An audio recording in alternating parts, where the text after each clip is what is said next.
हाँ जी। लास्ट में बनास के जो डैम प्रोजेक्ट है वो कौन से हैं ये देखना है।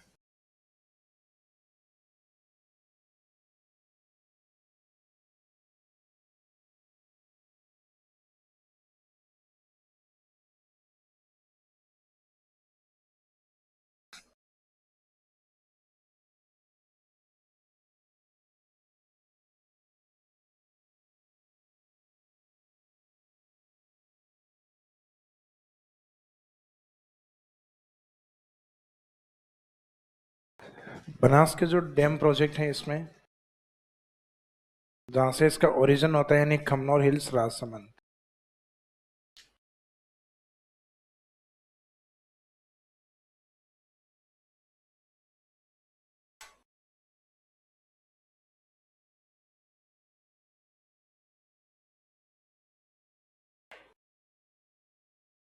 राजसमंद से निकलने के बाद में एक तो राजसमंद में ही यहाँ से ओरिजिन पॉइंट से निकलने के बाद एक डैम तो इसके राजसमंद में ही बना हुआ है जिसका नाम है नंद समंद।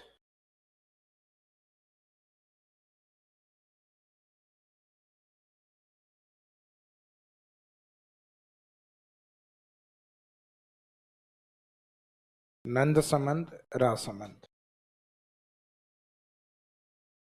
एक राजसमंद के बाद में इसमें डिस्ट्रिक्ट आएगा नेक्स्ट हल्का सा उदयपुर फिर चित्तौड़। फिर एक चित्तौड़ में डैम बना हुआ है और ये उस क्षेत्र में है जिसको कहा जाता है राजस्थान का हरिद्वार मातृकुंडिया चित्तौड़गढ़। तो वहाँ इसी नाम से डैम है मातृकुंडिया डैम।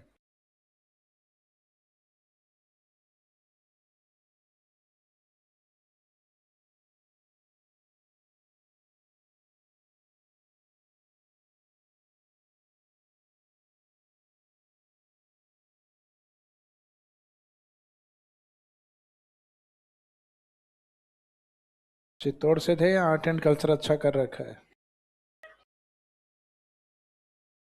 तो आर्ट एंड कल्चर ये हो गए होंगे कंप्लीट आपके।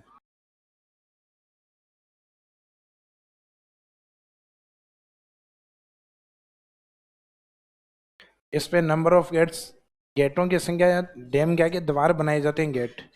ये राजस्थान में सबसे अधिक गेट वाला डैम है जिसमें 52 गेट बने हुए। डैम बड़ा नहीं है, डैम तो सबसे बड़ा राणा प्रताप। राजस्थान में सबसे अधिक गेट वाला बांध कौन सा है? तो 52 गेट्स के लिए मातृकुंडिया फेमस। इसके बाद में मातृकुंडिया चित्तौड़। इसके बाद में नदी के फ्लो में आगे चलोगे तो टोंक के पास में राजस्थान की सबसे बड़ी पेयजल परियोजना। तो डैम भले छोटा भी नहीं है लेकिन राजस्थान के अंदर सबसे बड़ा डैम नहीं होके पेयजल परियोजना में सबसे बड़ा बांध यह है बिसलपुर।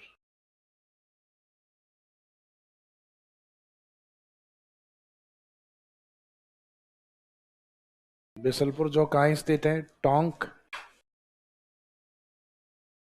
हाँ मैं ही हूँ। और लास्ट में संगम त्रिवेणी में जाने से पहले इस पे एक डैम बनता है जिसका नाम है ईशरदा डैम।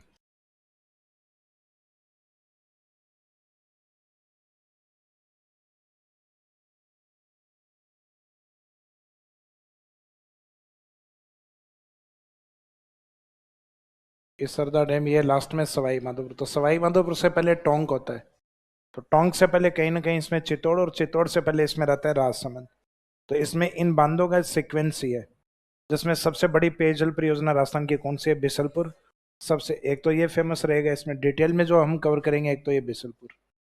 और एक फैक्ट कि किस बांध के ऊपर सबसे ज्यादा गेट बने हुए हैं, तो इसमें ये इंडिकेट कर देना 52 गेट्स। इसमें 52 द्वार या 52 गेट बने हुए हैं। तो ये सीक्वेंस है इसमें नंद समंद, मातृकुंडिया, बिसलपुर और लास्ट में इसरदा डैम। तो ये यहाँ इसका संगम रहेगा बनास का रामेश्वरम।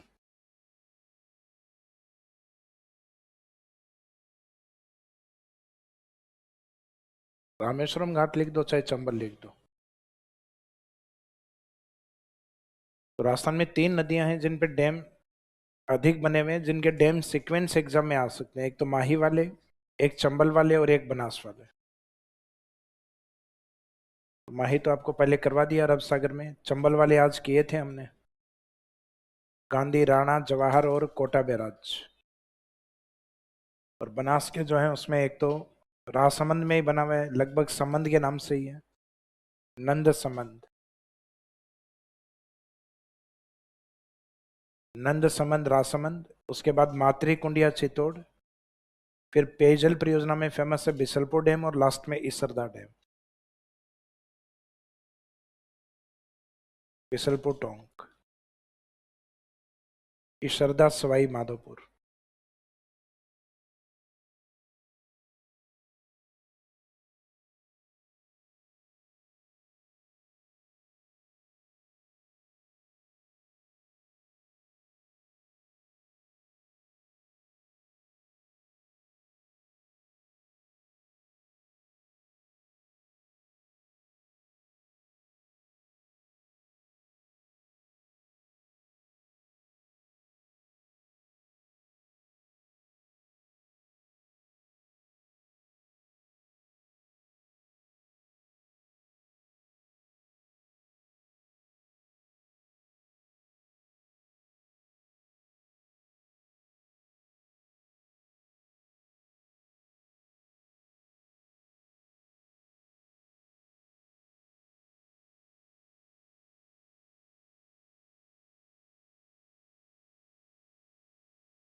अब ये जो डैम सीक्वेंस है, इनको एग्जाम में, अब इसमें सबसे फेमस डैम है बिसलपुर, जिसको फेम अधिक मिली हुई है।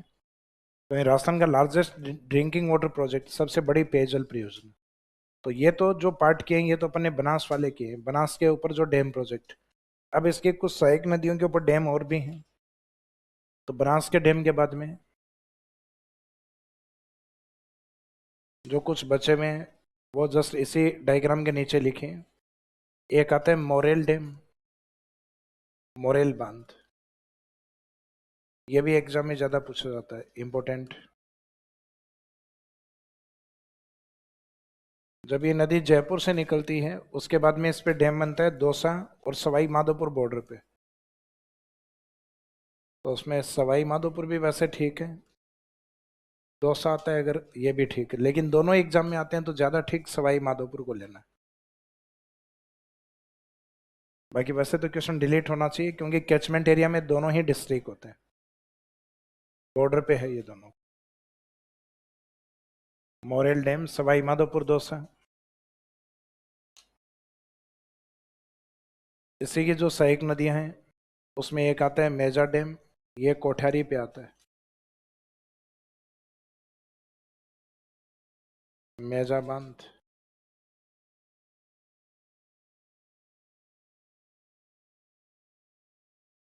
ब्रैकेट में नदी इंडिकेट कर, इसमें नदी की आवश्यकता इसलिए नहीं है क्योंकि नदी का नाम ही उसी नाम से ही है।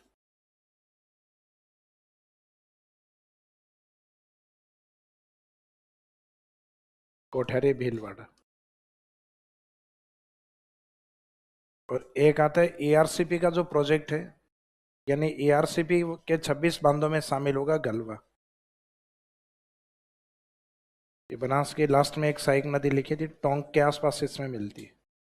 तो ये गलवा डैम वहीं बना हुआ है, टोंक, नदी का नाम यही है, गलवा रिवर।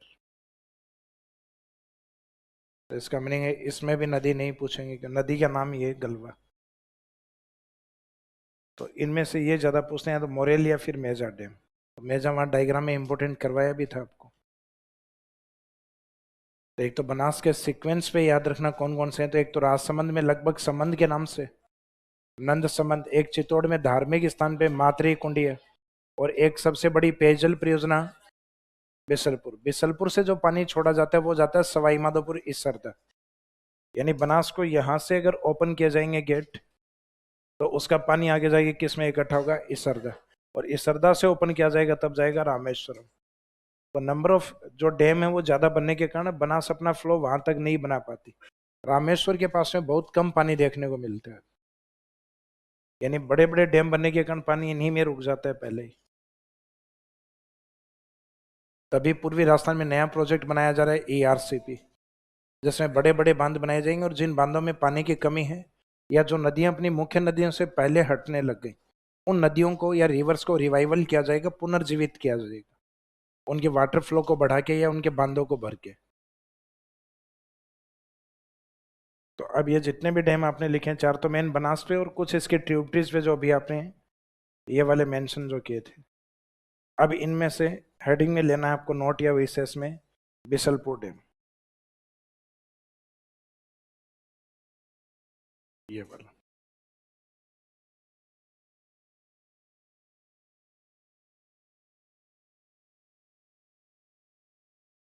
नोट, यानी इनमें सबसे विशेष बांधों में से ही है बिसलपुर।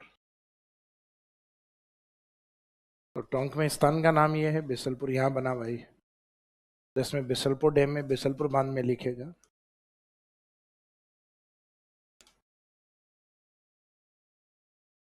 वैसे बिसलपुर वाला एरिया राजा बिसल सिंह के द्वारा ये डैम बनाया गया था, एक पुराना डैम था।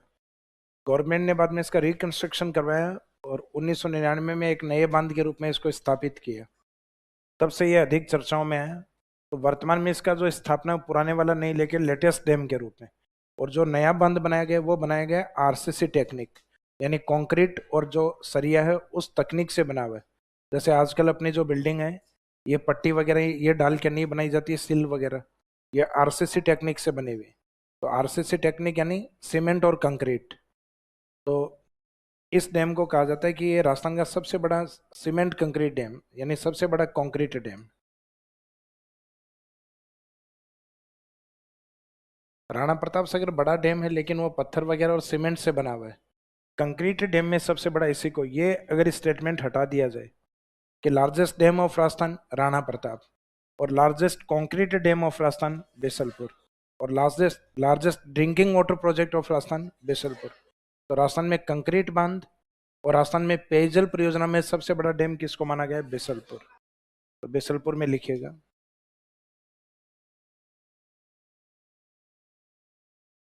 हाँ जी, क्या चीज,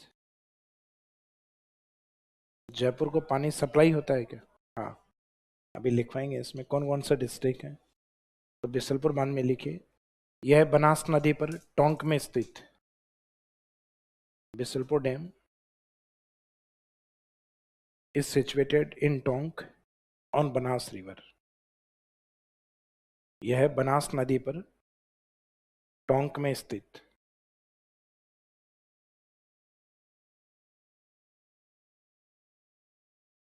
नेक्स्ट लाइन में लिखिएगा, इस बांध का निर्माण काल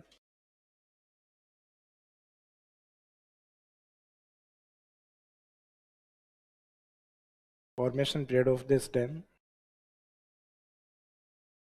और स्टार्टेड, इस बांध का निर्माण काल या शुरुआत, यानी बन के कब कंप्लीट हुआ या कब शुरू हुआ, वो डेट मेंशन कर दीजिए 1999, 1999।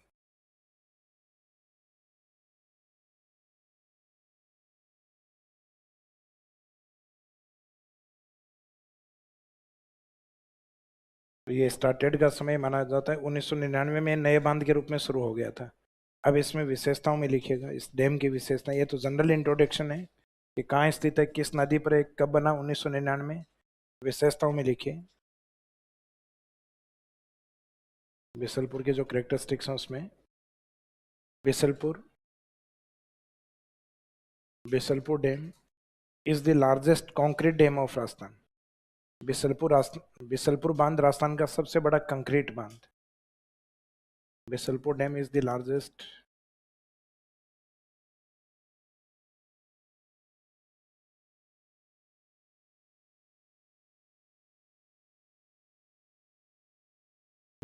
Concrete dam of Rajasthan.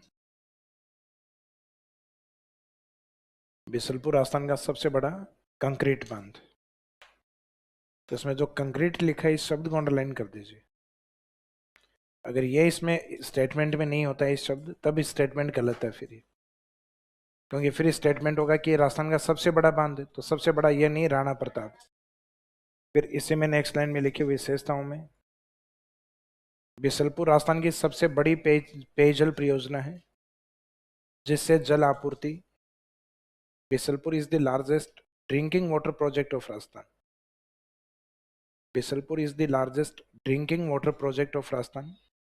Bisalpur Rajasthan की सबसे बड़ी पेयजल परियोजना है।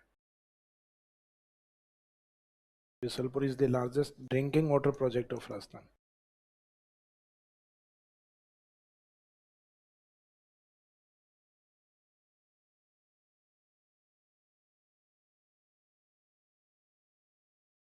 बिसलपुर राजस्थान की सबसे बड़ी पेयजल परियोजना, पेयजल परियोजना है जिससे जल आपूर्ति,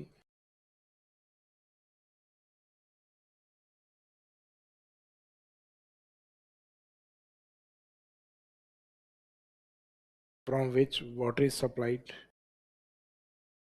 जिससे जल आपूर्ति, और आगे डेस करके उसमें डिस्ट्रिक्ट लिखे, उसमें जल आपूर्ति में एक तो टोंक, टोंक के आगे ब्रैकेट में लिख देना पेयजल एवं सिंचाई,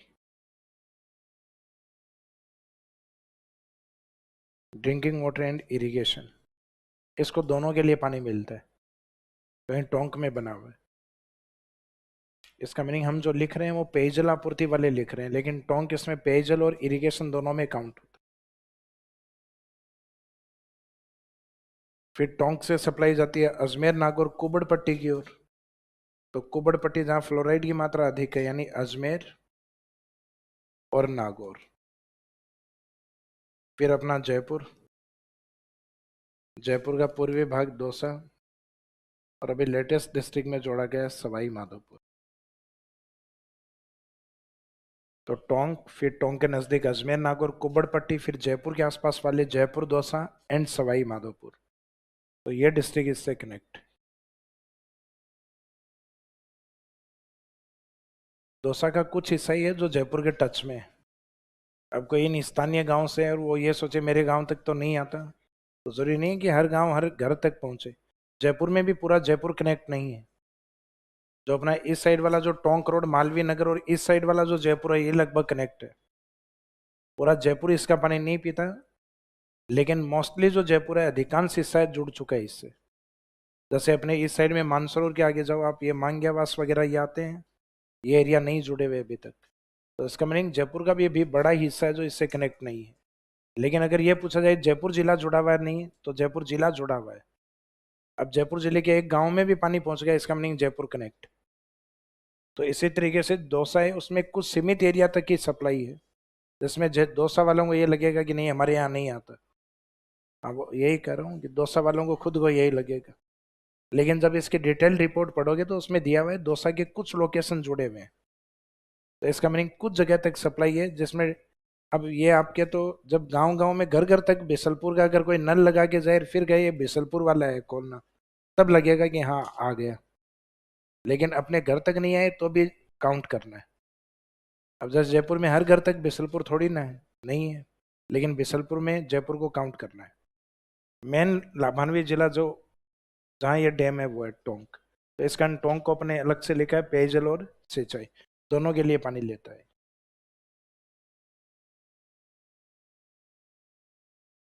अब इतने बड़े एरिया में वाटर सप्लाई करने के कारण सामान्य सी बात है बिसलपुर में पानी की कमी आएगी।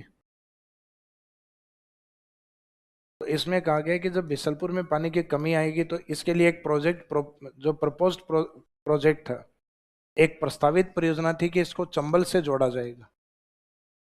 अब ये जो चंबल वाले प्रोजेक्ट हैं जिसके तहत इसको जोड़ा जाएगा, पहले तो ये चंबल वाटर टनल के रूप में था कि इसको इससे जोड़ा जाएगा चंबल से जल सुरंग निकाल के। अब इन सारे प्रोजेक्ट को नाम दिया दिया गया है ERCP।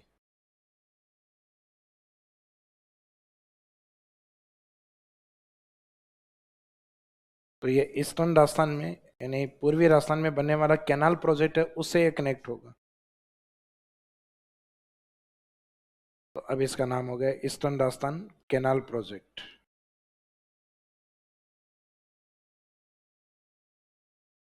यानी पूर्वी राजस्थान नहर परियोजना।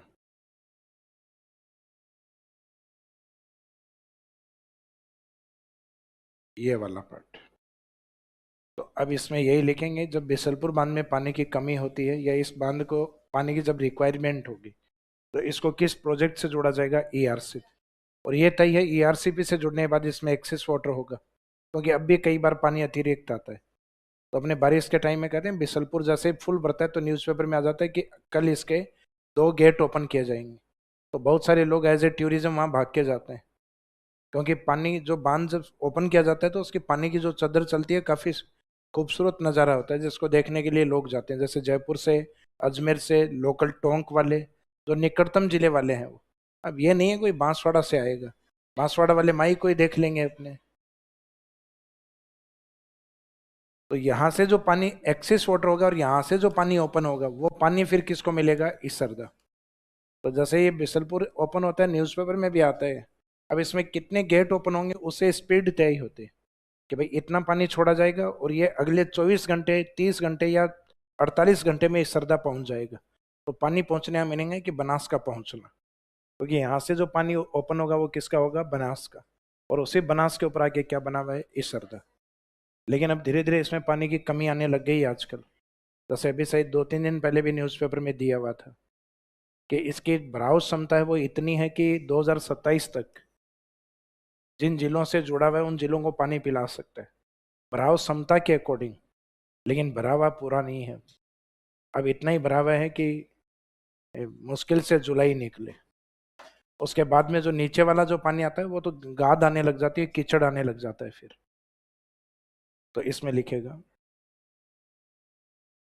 बिसलपुर बांध को ईआरसीपी से जोड़ा जाएगा। अब ईआरसीपी क्या है वो ब्रैकेट में लिख दो, पूर्वी राजस्थान नहर परियोजना। Bisalpur dam will be connected to ERCP. Bisalpur बांध को ईआरसीपी से जोड़ा जाएगा। ईआरसीपी यानी पूर्वी राजस्थान नहर परियोजना। Bisalpur dam will be connected to ERCP. ERCP के आगे ब्रैकेट में लिखना ईस्टर्न राजस्थान कैनाल प्रोजेक्ट, पूर्वी राजस्थान नहर परियोजना।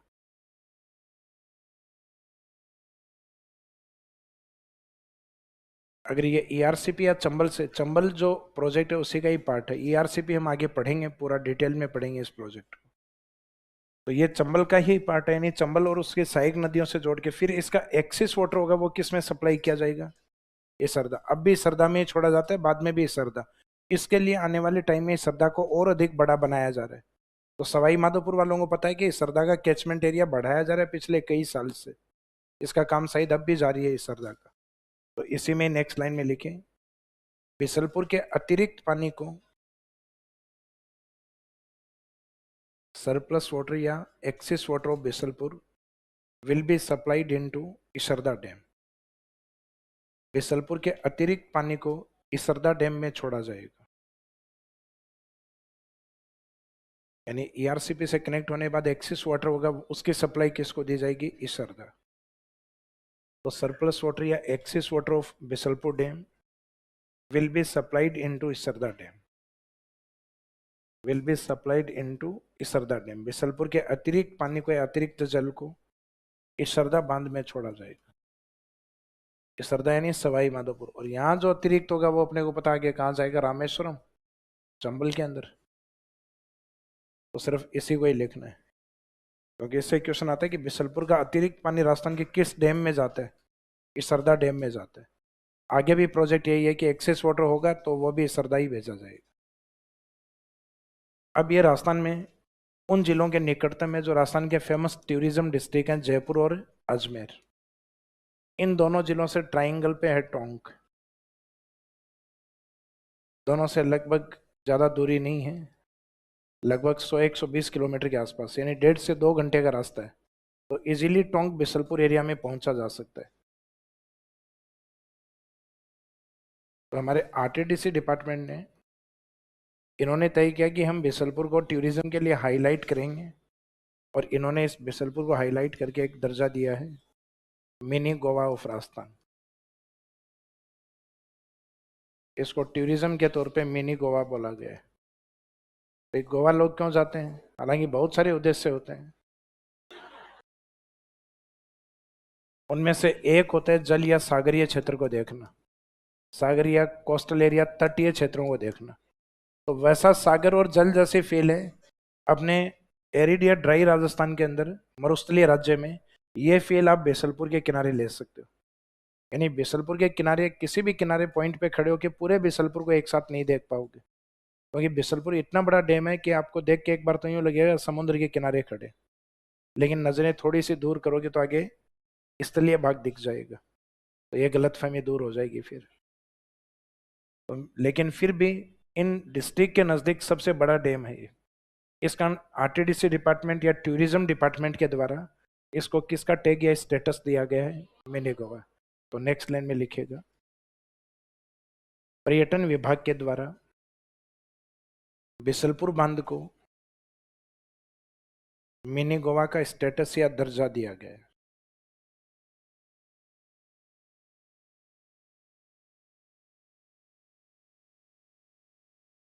पर्यटन विभाग के द्वारा बिसलपुर बांध को मिनी गोवा का दर्जा दिया गया है।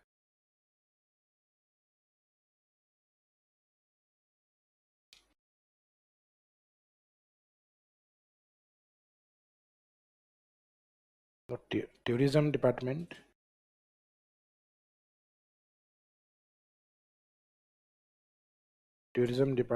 given the status of mini Goa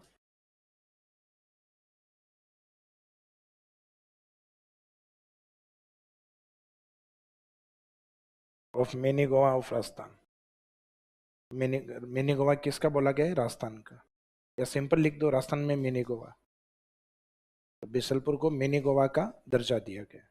तो राजस्थान के अकॉर्डिंग है, tourism department given the status mini Goa to Bisalpur dam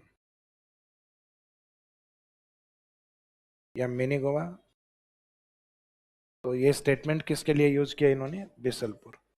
अब बिसलपुर के किनारे मिनी गोवा देने का मीनिंग है, कई लोग यहाँ मिनी गोवा समझ के कुछ और ले जाने लग गए, शाम को बोटले ले जाके इसको गोवा मना के आते।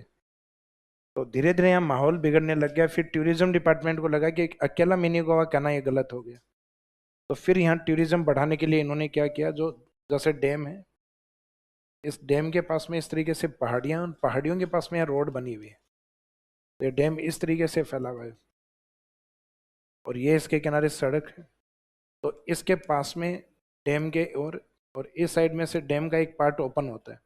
तो इस साइड से आप जाओगे, इस साइड से भी एक रास्ता अलग से और एक इस साइड से। तो यहाँ पे इन्होंने इसके किनारे और फिश एक्वेरियम बनाया है, जिसको बोला गया है colourful fish aquarium.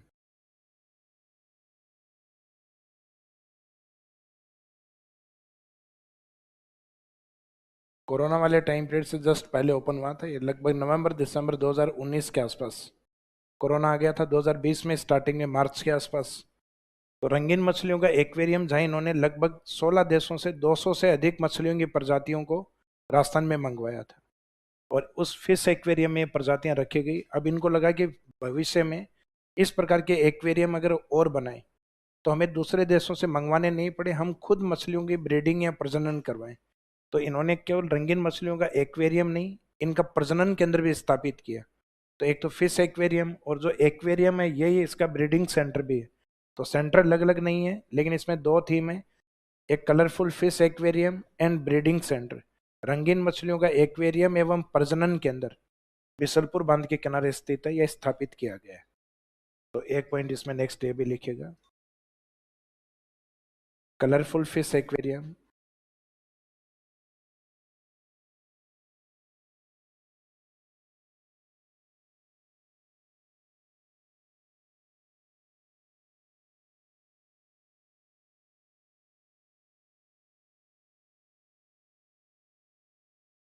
Colourful fish aquarium and breeding centre.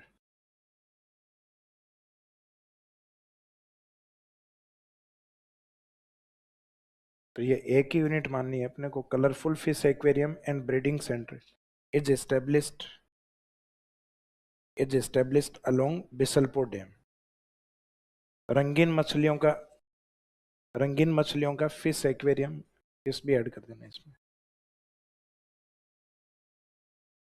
रंगीन मछलियों का फिश एक्वेरियम एवं प्रजनन केंद्र।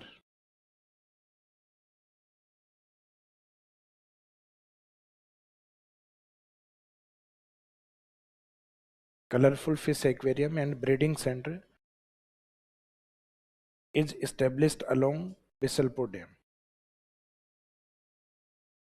रंगीन मछलियों का फिश एक्वेरियम एवं प्रजनन केंद्र बिसलपुर बांध के किनारे स्थापित किया गया है।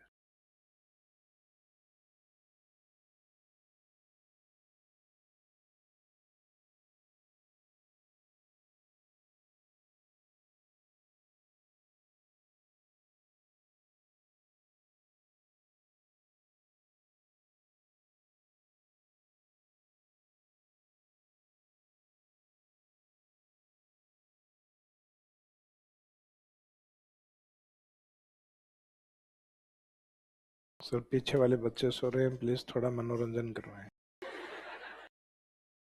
तुम अपना सोचो, पीछे वालों की तरफ। अच्छा पीछे वाले ही हो गया खुद।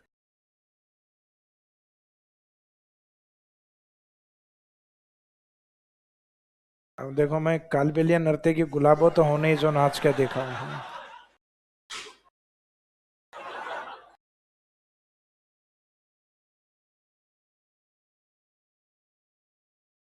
आज शनिवार है, अपना मनोरंजन स्वयं करें शाम को आप।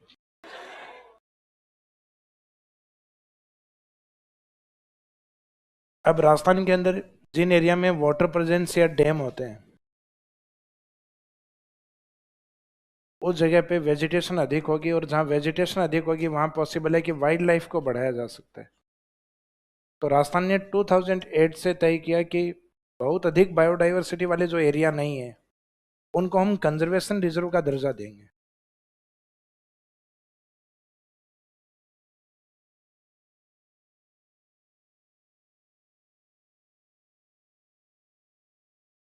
अत्यधिक जो बायोडाइवर्सिटी वाले एरिया होते हैं वो होते हैं नेशनल पार्क। नेशनल पार्क से भी ज्यादा बायोडाइवर्सिटी होती है man and biosphere reserve area में। बायोस्फीयर रिजर्व एरिया का मीनिंग होता है जैव मंडल। इकोलॉजी हो गया आपका, इकोलॉजी में पढ़ोगे आप ये कि हर एक कंट्री अपने यहाँ बायोस्फीयर रिजर्व बनाएगा और उनकी मॉनिटरिंग यूनेस्को करेगा। और यूनेस्को को अगर लगा कि यहाँ पे बायोडाइवर्सिटी वास्तव में बहुत ज़्यादा है और इसके प्रोटेक्शन के लिए हमें वैश्विक स्तर पे फंडिंग करना चाहिए, तो फिर बाद में यूनेस्को अपनी लिस्ट में शामिल करता है। जैसे भारत में मैक्सिमम बायोडाइवर्सिटी वाले जो जैव मंडल हैं वो हैं 18, जो भारत ने बना रखे हैं, और उसमें यूनेस्को की लिस्ट में शामिल हो चुके हैं 12। तो उसमें दो काउंटिंग ली जाती है, एक तो इंडिया के बायोस्फीयर रिजर्व एरिया 18, और इंडिया के बायोस्फीयर में यूनेस्को की लिस्ट में शामिल 12। फिर बाद में भारत में खुद के प्रयासों से बनाए गए नेशनल पार्क, जिसके अंदर फंडिंग सेंट्रल गवर्नमेंट करता है। फिर जो स्टेट है उनको ये लगता है कि हमारे यहाँ बायोडाइवर्सिटी ज्यादा है, तो स्टेट क्या बनाते हैं, सेंचुरीज, यानी अपने अभ्यारण्य बनाए जाते हैं। और जब अपने को लगे कि अभ्यारण्य से भी कम बायोडाइवर्सिटी है, तो उस एरिया को बनाया जाता है कंजर्वेशन रिजर्व एरिया। सिर्फ तारबंदी कर दी जाती है, उसका भी बजट नहीं है, तो जगह जगह तीनों चारों तरफ होर्डिंग लगा दो कि एक कंजर्वेशन रिजर्व एरिया है, इसमें प्रवेश निषेध है, प्रतिबंधित है। अब चेक करो, आप नहीं देखें तब। तो बाकी जनरली ये एरिया फॉरेस्ट डिपार्टमेंट का एक रिजर्व एरिया होता है, जिसमें अभी धीरे धीरे बायोडाइवर्सिटी बढ़ रही है वेजिटेशन बढ़ने के कारण। तो राजस्थान में कंजर्वेशन रिजर्व जो स्टार्ट हुए उसमें पहला बिसलपुरी है। आज ये काउंटिंग बढ़ते बढ़ते राजस्थान में कितनी पहुंच गई है, 36। वर्तमान में राजस्थान में 36 कंजर्वेशन रिजर्व। जब RS प्रीलिम्स एग्जाम हुआ था तब 29 पढ़ाए थे, और ज़्यादा लंबा टाइम नहीं हुआ, इतने ही समय में 6-7 और बढ़ गए हैं। और आप RS प्रीलिम्स एग्जाम दोगे तब तक मेरे हिसाब से 40 को क्रॉस कर जाएगा। तो ये काउंटिंग है, बार बार डायनेमिक है, चेंज होने वाली काउंटिंग है। तो इसमें ये नहीं सोचें रटे नहीं इनको 36 ही हैं, एग्जाम होगी तब वापस अपडेट करना पड़ेगा इस पार्ट को। तो Bisalpur is the first conservation reserve of Rajasthan, bracket में आगे 2008 अगली विशेषता में लिखो। बिसलपुर राजस्थान का प्रथम कंजर्वेशन रिजर्व है।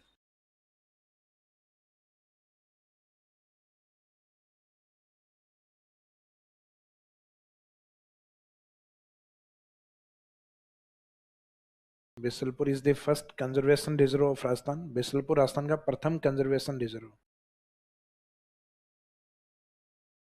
तो कंजर्वेशन रिजर्व एरिया जहाँ सेंचुरी से भी बायोडाइवर्सिटी कम हो वो होते हैं। तो जब से राजस्थान ने कंजर्वेशन रिजर्व बनाना स्टार्ट किया उसके बाद भी एक भी सेंचुरी नहीं बनाई पिछले लगभग 2008 के बाद में देख लो कितने, लगभग 16 साल के अंदर एक भी नया अभ्यारण्य नहीं बना है। जबकि कंजर्वेशन रिजर्व की हमने लाइन लगा दी, 36 बना डाले। तो धीरे धीरे अब इनके अंदर बायोडाइवर्सिटी और ज़्यादा बढ़ गई, तो धीरे धीरे फिर ये अभ्यारण्य में कन्वर्ट होना स्टार्ट हो जाएंगे। जैसे आप इसको कंजर्वेशन रिजर्व में पढ़ रहे हो सकता है आपके बच्चों को मैं ये लिखवाऊं कि अभ्यारण्य है, मम्मी पापा को कंजर्वेशन रिजर्व लिखवाया था। तो इन एरिया में धीरे धीरे जब बायोडाइवर्सिटी बढ़ जाएगी तो एक किस में आ जाएंगे, सेंचुरी और अधिक बढ़ जाएगी और सेंट्रल गवर्नमेंट फंडिंग कर देगा तब ये नेशनल पार्क, और फिर गवर्नमेंट अपने बायोस्फीयर रिजर्व एरिया में, और फिर यूनेस्को अगर इनको फंडिंग कर देगा तो ये इंटरनेशनल बायोस्फीयर रिजर्व होंगे, वैश्विक जैव मंडल होंगे। तो एक कंटिन्यूस बढ़ती हुई बायोडाइवर्सिटी के अकॉर्डिंग ये शब्द यूज होते हैं। ये कम बायोडाइवर्सिटी यानी जहाँ बढ़ रही है, जहाँ स्टेट गवर्नमेंट फंडिंग कर देगी, ये लोकेलिटी पे होता है, डिस्ट्रिक्ट लेवल पे। हालांकि अथॉरिटी स्टेट ही देता है इनको, ये भी स्टेट। नेशनल पार्क नाम से पता लग रहा है राष्ट्रीय, central government.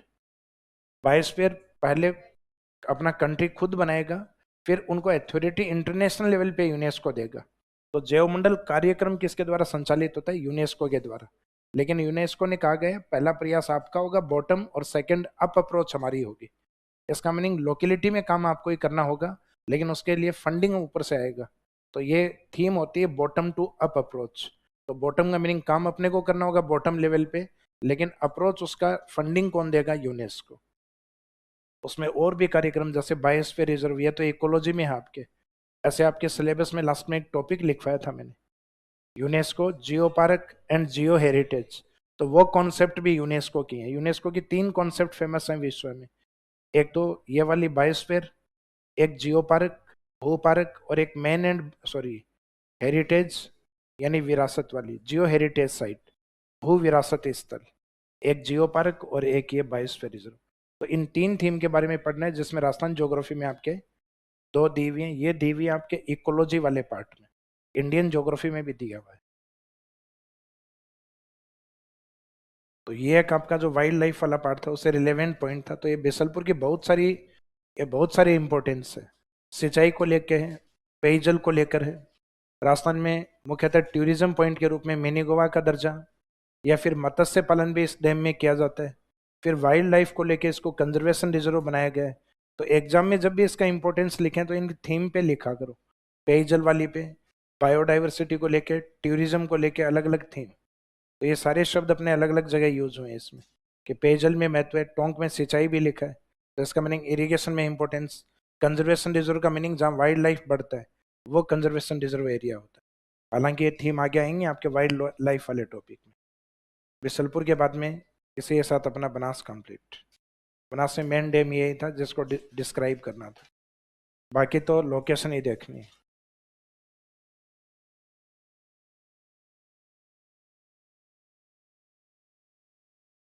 Bay of Bengal river में सबसे इंपॉर्टेंट रिवर अपनी चंबल, कंप्लीट। फिर चंबल के लिए सबसे इंपॉर्टेंट बनास, तो बनास कंप्लीट। अब बनास में राइट साइड से और नेक्स्ट हेडिंग डालिए बेड़च। बेड़च या आइड नदी, यस। क्या चीज, नहीं मोरेल नहीं, पांचना। पांचना आएगा करौली में बाद में। क्या चीज, हाँ हो सकता है सेकंड हो, सेकंड वाला कहीं पढ़ा तो नहीं है। लेकिन मोरेल डैम किसका देखा हुआ है, दौसा सवाई माधोपुर देखा हुआ है क्या? कंस्ट्रक्शन किससे हुआ है, बना किससे, मिट्टी का ही है क्या? बड़ा नहीं है, पांचना, पांचना सबसे बड़ा माना जाता है। हाँ मोरेल हो सकता है सेकंड है इसलिए हाईलाइट कर रखा होगा। इस सीक्वेंस कहीं ऑथेंटिक जगह तो लिखा हुआ नहीं, हो सकता है किसी गाइड में दिया हुआ हो पुराना क्वेश्चन कि सेकंड लार्जेस्ट राजस्थान के अंदर मिट्टी के बांध है वो बहुत सारे हैं। मिट्टी का बांध का मीनिंग ये नहीं है कि मिट्टी से बना होता है। मिट्टी का बांध बना हुआ सीमेंट और कंक्रीट से ही होते हैं ये भी।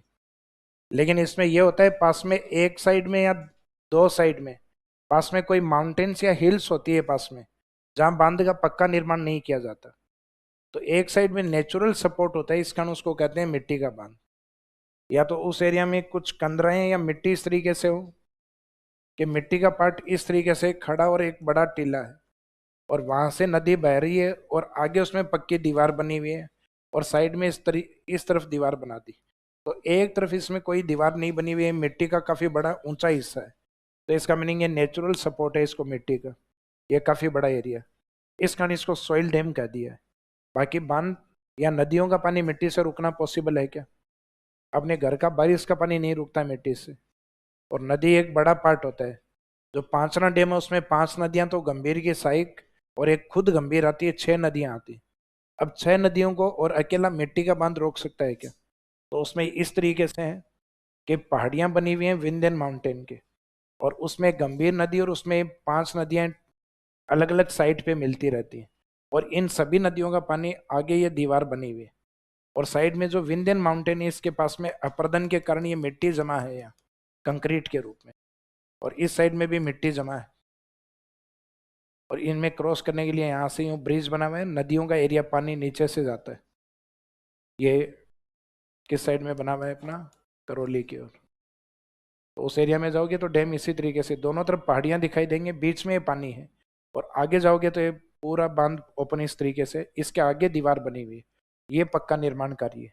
साइड में कोई निर्माण कार्य नहीं किया हुआ है क्योंकि पीछे माउंटेन है। अब माउंटेन से बड़ा सपोर्ट आप किसी दीवार का नहीं बना सकते।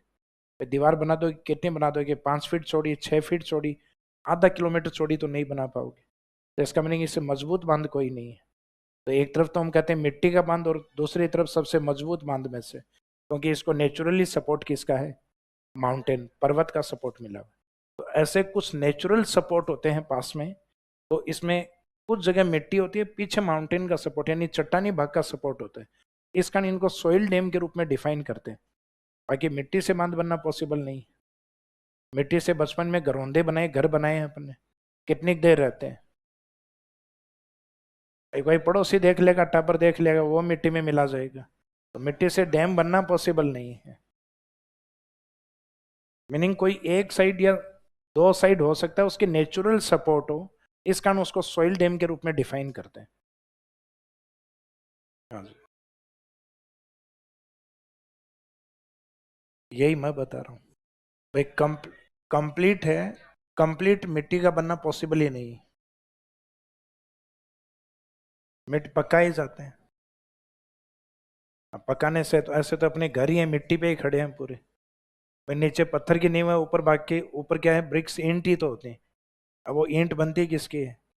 मिट्टी की। लेकिन पकने के बाद उसकी मजबूती अलग होती।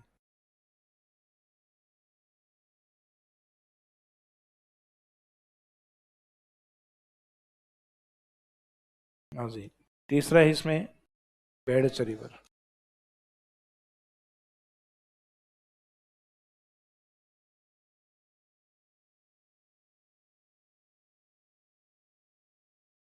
और समस्या आपके क्या है कि सिलेबस वाली चीजें मत बताओ, चाहे ज्ञान वाली और बता दो आधे घंटे।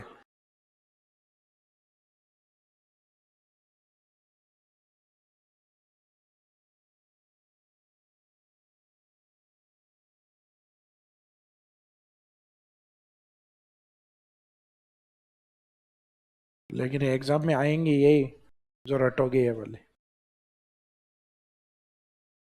वहाँ कोई सोइल डैम की डेफिनेशन कोई नहीं पूछेगा, वहां तो पूछे सबसे बड़ा मिट्टी का बांध बताओ। पांचना पढ़ा हुआ होगा तो बता दोगे, वरना बैठे बैठे सोचोगे नहीं नहीं मिट्टी से तो नहीं बना हुआ है। तो इसमें लिखो बेड़चिया आइड रिवर। ओरिजिन और डिस्चार्ज पॉइंट लिखे हुए हैं इसके, बनास में ही लिखवाए थे अभी। उद्गम है इसका गोगुंदा हिल्स, उदयपुर।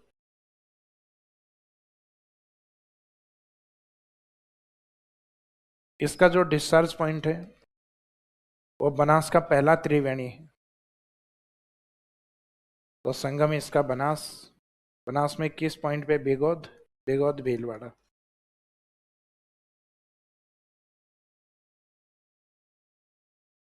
लेंथ इसमें लिखने की आवश्यकता नहीं, राजस्थान की प्रमुख लंबी नदियों में से नहीं, तो उद्गम और संगम के बीच का एरिया ही लिखना है, कैचमेंट एरिया।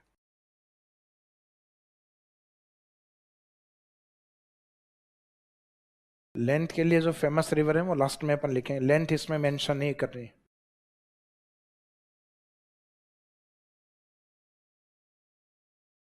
कैचमेंट एरिया में, कैचमेंट एरिया में दो जिले तो समझ में आ रहे होंगे, एक तो ओरिजिन वाला और एक डिस्चार्ज वाला। बीच में एक चित्तौड़ भी आता है इसमें, तो कैचमेंट एरिया होता है इसका यूसीबी। कपड़ों में एक ब्रांड भी आता है यूसीबी, तो इसमें उदयपुर, उसके बाद चित्तौड़ या चित्तौड़गढ़ एंड भीलवाड़ा।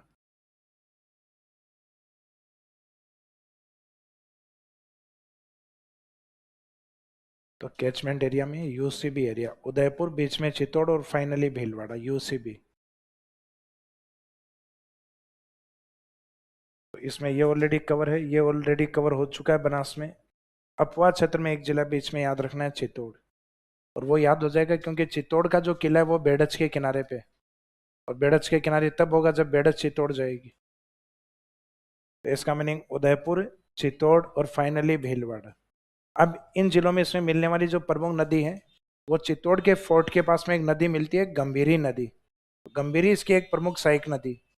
और चित्तौड़ वाले पार्ट में एक नदी और आती है, ओराई, ओराई रिवर, जो चित्तौड़ भीलवाड़ा सीमा के ऊपर इसमें मिलती। तो इसमें दो प्रमुख रिवर हैं ट्रिब्यूटरीज के तौर पे।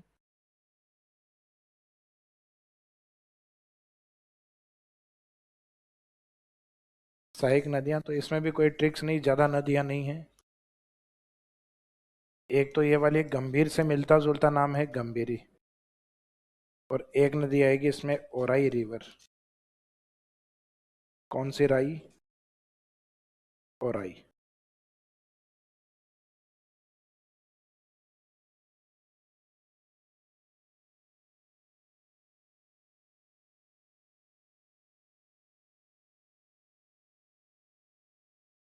नाम ले रहे हो या बुला रहे हो?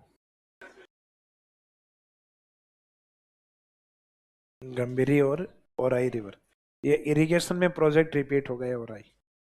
मेन इंपॉर्टेंट इसमें ये है। तो इसमें ओराई और गंभीरी, या गंभीरी एंड ओराई रिवर, ये इसके ट्रिब्यूटरीज में है। जैसे वेस्ट बनास में भी दो ही किए थे ना, एक तो डी वाला क्या था, कोकड़ी, और एक सोकड़ी की जगह क्या था, सोकली, सोकली या सेपो रिवर। तो इसमें भी इन दो को याद रखना है। अब इस नदी का जो एरिया है वो कुछ इस तरीके से है।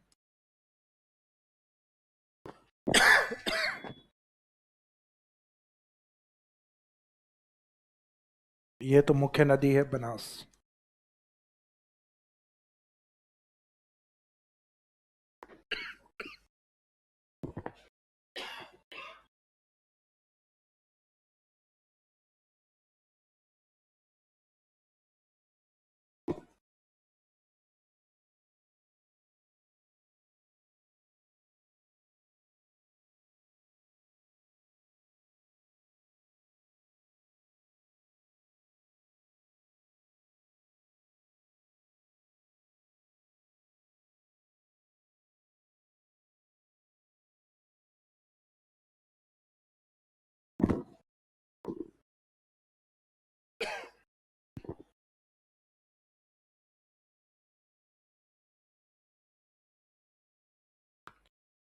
अब इस बनास वाले डायग्राम में अपने यहाँ उदयपुर की ओर से, यानी गोगुंदा हिल्स की ओर से,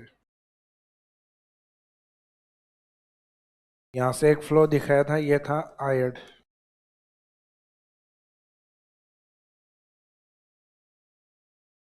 और इस पे एक वाटर यूनिट इंडिकेट की थी, एक झील का नाम लिखा था उदय सागर।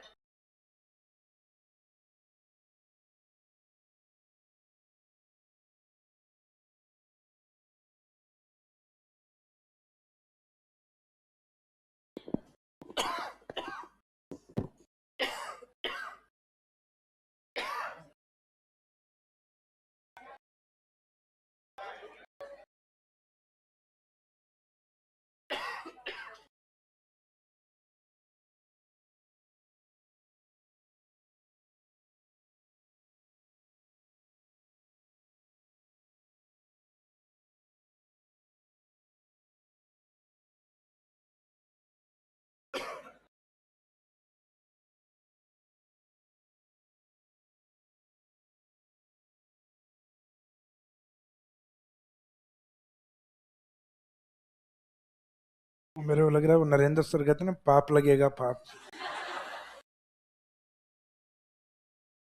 4 4 घंटे इस है भाई, कितनी अच्छी फिल्म हो 4 घंटे देखी जा सकती है क्या? नहीं। अब आदमी चाहे कितना ही बढ़िया पढ़ा हो, 4 घंटे नहीं चला जा सकता। भैया आप लोग तो धन्य हो, बैठे हो, मैं तो नहीं बैठा रहूं 4 घंटे। हाँ नहीं, मत साफ करो, मैं नहीं, 4 घंटे कोई आदमी को झेला जाएगा बताओ? मैं कल वापस नहीं पढ़ाऊंगा। अच्छा ऑनलाइन है क्या? भाई ऑनलाइन ऑनलाइन होता है, फिजिकली प्रेजेंस और डिजिटली प्रेजेंस में अंतर है। ये जीवन में कई बार महसूस किया आप लोगों ने। तो उदय सागर को क्रॉस करने के बाद ये बेडज।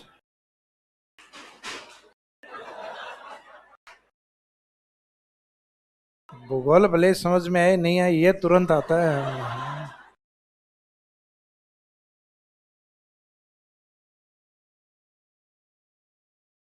तो इसके किनारे चित्तौड़ की तरफ ये चित्तौड़ फोर्ट वाला हिस्सा, जहाँ एमपी की ओर से आने वाली जो नदी है वो मिलती है इसके किनारे। ये है गंभीर रिवर का पार्ट।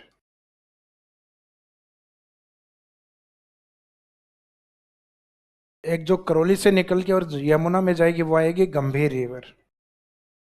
तो ये जो मीटिंग पॉइंट है ये चित्तौड़। तो इसी कारण कहा जाता है चित्तौड़ फोर्ट बेडच और गंभीरी के किनारे स्थित। फिर ये राइट साइड में बनास में मिलने वाली सबसे लंबी नदी है बेडच। और इसका त्रिवेणी या संगम कहाँ पर है? बिगोद। तो बिगोद इस नदी के लिए चाहे संगम कह दीजिए या त्रिवेणी।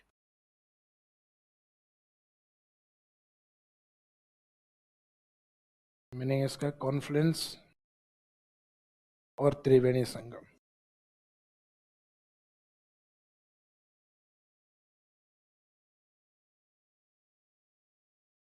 दोनों ही माने जाते हैं इसके लिए। बिगोद कहाँ पर है? ये भीलवाड़ा में। यहाँ उसको भीलवाड़ा की लोकल नदी को इंडिकेट करने की आवश्यकता नहीं। वो हम त्रिवेणी पे ऑलरेडी पढ़ चुके हैं, बनास बेड़च और मैनाल। ये डायग्राम बने, पहले वाला जो डायग्राम एज इट इज वैसा ही है, सिर्फ एक्स्ट्रा क्या है? चित्तौड़ फोर्ट और गंभीरी रिवर, ये इसमें एक्स्ट्रा है। तो इसमें 2 3 पॉइंट बनेंगे। एक तो किस झील के बाद ये नाम परिवर्तित करती है, तो इसमें इंपॉर्टेंस होगा एक तो उदय सागर झील का। ये आइड नदी की झील के बाद बेड़च कहलाती है, तो उदय सागर। और चित्तौड़ फोर्ट कौन सी नदियों के किनारे है? तो बेड़च और गंभीरी। और फिर बनास वाला ऑलरेडी हम लिख चुके हैं कि बनास में दाईं ओर से सबसे लंबी सहायक नदी, तो ये बनास में आ चुका है पॉइंट।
ये पॉइंट जो बीच में इंडिकेट किया चित्तौड़गढ़ फोर्ट।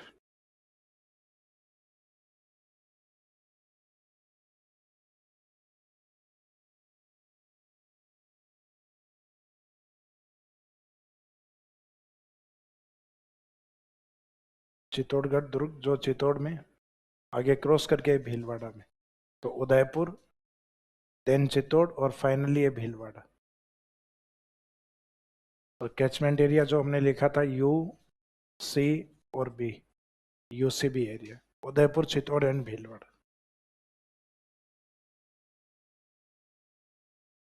इस नदी में 2-3 विशेषताएं हैं जो पॉइंट इंडिकेट करके लिखेंगे अपन विशेषताओं में। जैसे पहली विशेषता तो उदय सागर, जहाँ इसका नाम चेंज होता है। दूसरी विशेषता, राजस्थान का सबसे बड़ा फोर्ट इसके किनारे पे, बेड़च, और उसकी सहायक नदी गंभीरी। और तीसरा इंपॉर्टेंस बनास के लिए, कि बनास में दाईं ओर से सबसे लंबी सहायक नदी, जो बनास में आ चुका है यहाँ रिपीट होगी ये लाइन।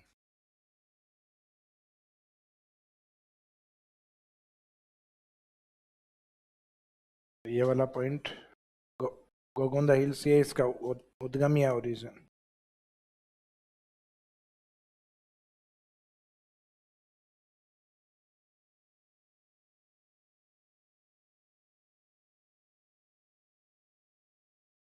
डायग्राम के बाद लिखे विशेषताओं में फर्स्ट लाइन में।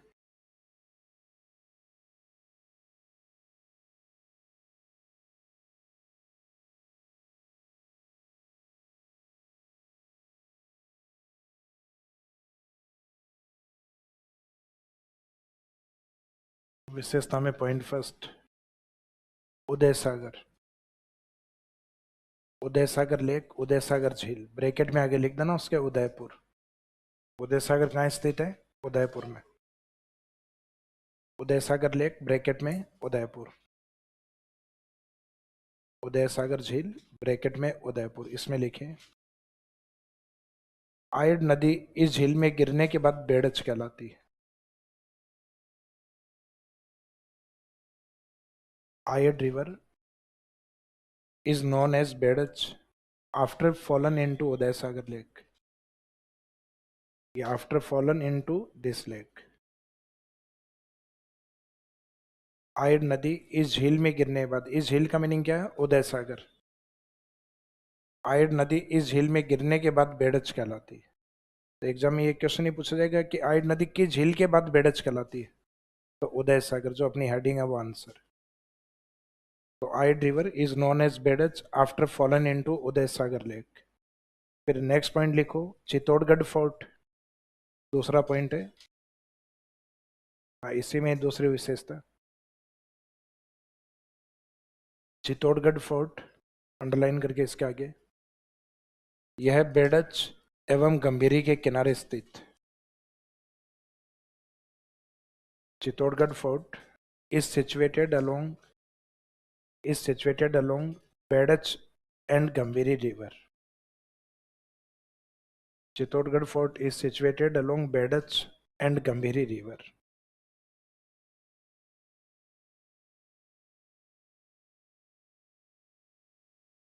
फिर तीसरी विशेषता में खुद का नदी का नाम लिखो, बेड़च।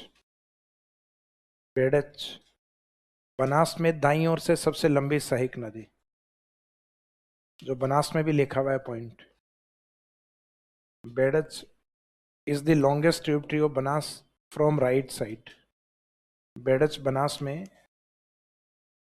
दाईं ओर से, दाईं ओर यानी राइट साइड।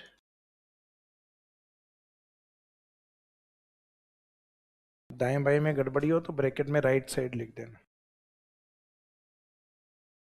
बेड़च बनास में दाईं ओर से सबसे लंबी सहायक नदी। Berach is the longest tributary of Banas from right side. तो दाईं ओर को अंडरलाइन कर दीजिए, फ्रॉम राइट साइड को। अगर ये कंडीशन नहीं है तो आंसर रहेगा फिर खारी। कहीं बनास की सबसे लंबी सहायक नदी इसके लेफ्ट में रहती है, खारी नदी, जो राजमहल में जाके त्रिवेणी बनाती है इसमें डाई के साथ मिलकर। तो इसमें ये विशेषताएं हैं 2-3। अब लास्ट वो नदी जो राजस्थान के पूर्वी भाग में मुख्यतः यमुना की ओर जाने वाले जो ड्रेनेज सिस्टम है उनका एक पार्ट।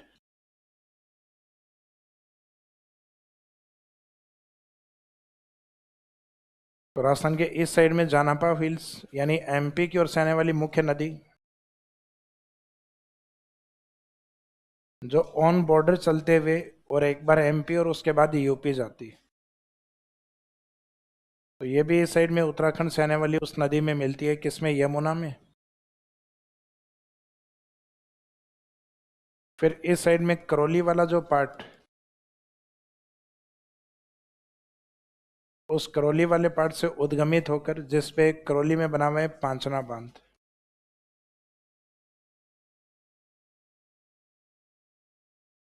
फिर करौली से धौलपुर भरतपुर होते हुए भरतपुर वाला हिस्सा क्रॉस करके और फिर जाके मिलती है, ये भी यूपी में मिलती है, ये वाली भी यूपी, ये वाली यूपी के कौन से पॉइंट पे, इटावा, ये मिलती है यूपी मैनपुरी। तो इसका संगम भी यमुना में होता है, पांचना डैम।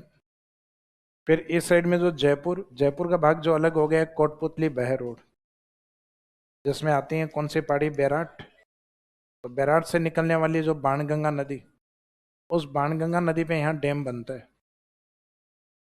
इस डैम का नाम है अजान।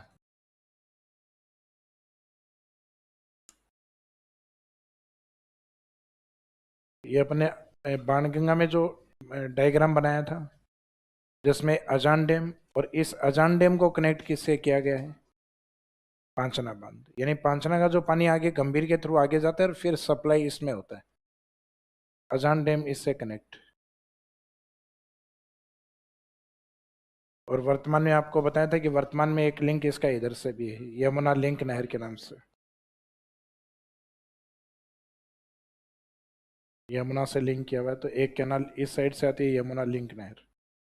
तो ये वाला पार्ट है गंभीर वाला, और ये इसका आगे बाणगंगा का, ये आगे प्राचीन मार्ग जो समाप्त हो चुकी है। तो इस कारण बाणगंगा में इसको कहते हैं एंसेंट रूट, यानी प्राचीन मार्ग, वर्तमान में प्रेजेंट नहीं है। इस कारण ये रिवर तो हो गई है बे हेडेड रिवर, पीछे हट चुकी, और डायरेक्ट यमुना से मिलने वाली राजस्थान की दो ही नदी हैं, एक तो चंबल और एक गंभीर। तो ये वाला पार्ट जो यहाँ इंडिकेट किया है ये है गंभीर, और जो जस्ट नीचे की ओर आ रही है ये वाली बॉर्डर के ऊपर जो चल रही है ये कौन सी है, चंबल। तो इन तीनों नदियों का सीक्वेंस राजस्थान के पूर्व में ये होता है कि बनास इधर है ऊपर, फिर नीचे करौली की तरफ ये है अपने गंभीर, और ये नीचे की ओर चंबल। और गंभीरी जो है वो यहीं समाप्त हो जाती है चित्तौड़ में बेडच के अंदर। तो गंभीरी पार्ट ऑफ बेडच एंड गंभीर पार्ट ऑफ यमुना, ये यमुना का पट। हालांकि दोनों काउंट किस में होंगी, बे ऑफ बंगाल में, बंगाल की खाड़ी की नदियों में ये काउंट होती, लेकिन ये यमुना की ट्रिब्यूटरी के रूप में, और गंभीरी है वो बेडच के ट्रिब्यूटरी के रूप में, क्योंकि वो बेडच में जाती है, और बेडच उसको कहाँ लेके जाती है, बनास। बनास उन सबको लेके चंबल, और चंबल इन सब के पानी को लेके यमुना, और यमुना फाइनली गंगा, और गंगा सबको बंगाल की खाड़ी।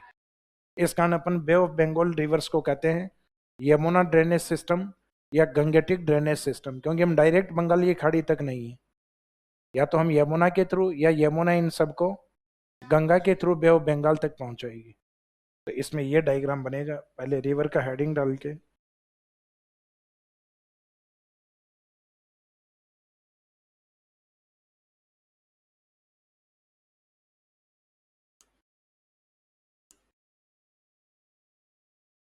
गंभीर नदी, जैसे बाणगंगा में जो ताला है वो उसका एक मुख्य भाग है, इस कारण उसको धीरे धीरे हमने बाणगंगा नदी को उसी के एक मुख्य धारा के नाम के अकॉर्डिंग ताला नदी कहना स्टार्ट कर दिया। उसी तरीके से गंभीर की भी एक मुख्य ब्रांच, एक मुख्य धारा आती है, उस मुख्य धारा का नाम है उटंगन रिवर।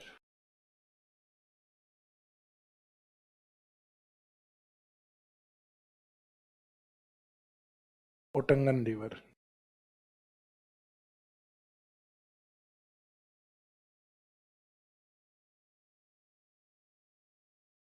उटंगन नदी,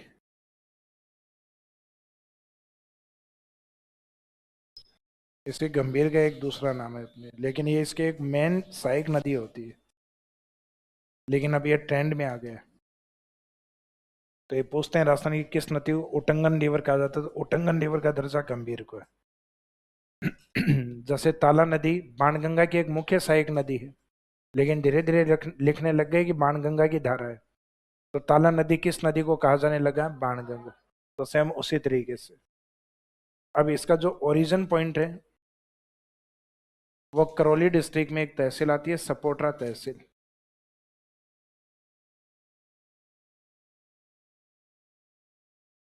सपोट्रा तहसील करौली।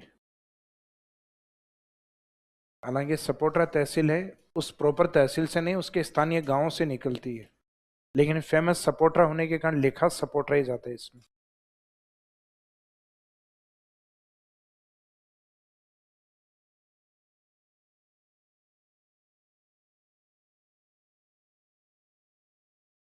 सपोटरा तहसील करौली। कॉन्फ्लुएंस या संगम किसमें? यमुना।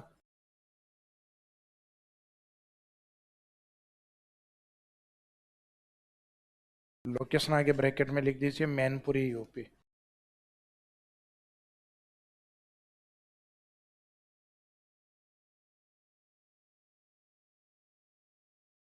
मैनपुरी यूपी।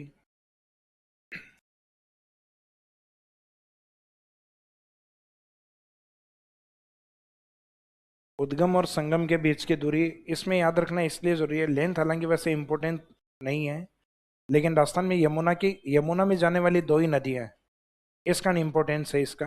एक चंबल जो 1051, और एक मैंने नदी आपको पहले बताई थी पश्चिम बनास। पश्चिम बनास की लंबाई कितनी बताई थी? 266। ये 288।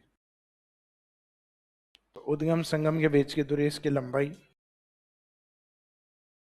वेस्ट बनास के 6, थक के नीचे की ओर हो जाते हैं 8।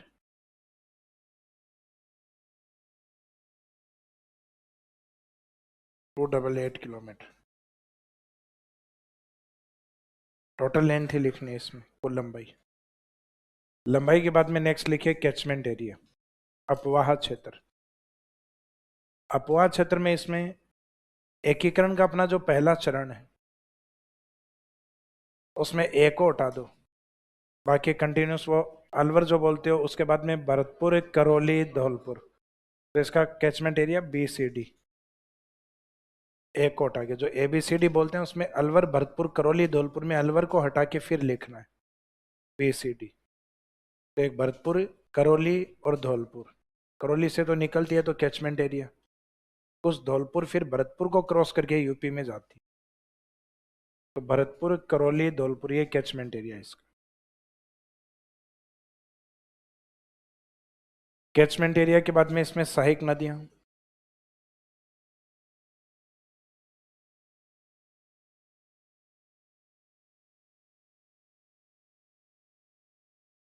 इसमें सहायक नदियों में एक तो आती है पार्वती।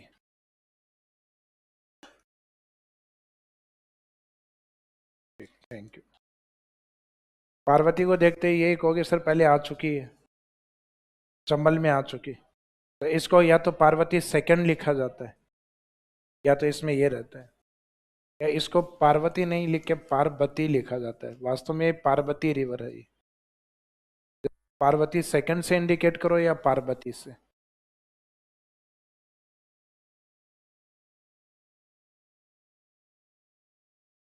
तो इसमें या तो पार्वती लिखो तो पार्वती सेकंड कर देना इसमें। इसका मीनिंग चंबल वाली मेन है वो फर्स्ट मानी जाती है, लेकिन वहां प्रथम लिखना नहीं होता, सिर्फ पार्वती, मेन पार्वती वही है।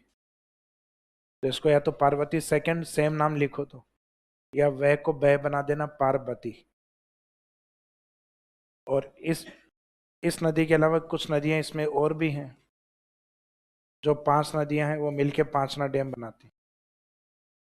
तो पार्वती के बाद में नेक्स्ट लाइन में लिखो ट्रिक के अकॉर्डिंग 5 नदियां याद रखनी है, जिसमें बताना कि अम्मा बदावरी भैंस बाहर खड़ी है।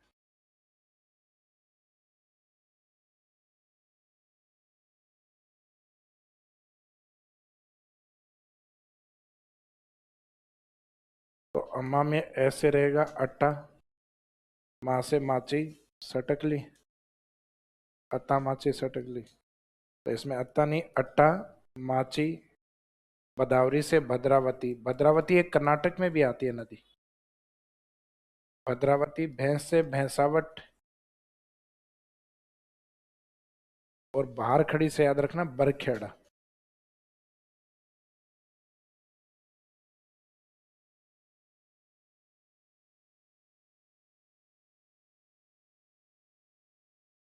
तो इसमें अट्टा,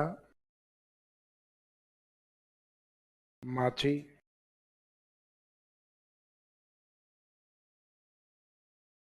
भद्रावती,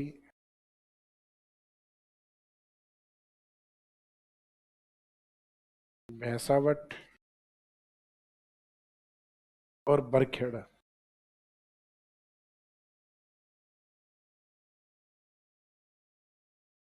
और इन 5 नदियों को मिला के, या इन नदियों का पानी जहाँ गंभीर में मिलता है, उसको स्टोर किया गया करौली के पास पांचना के नाम से।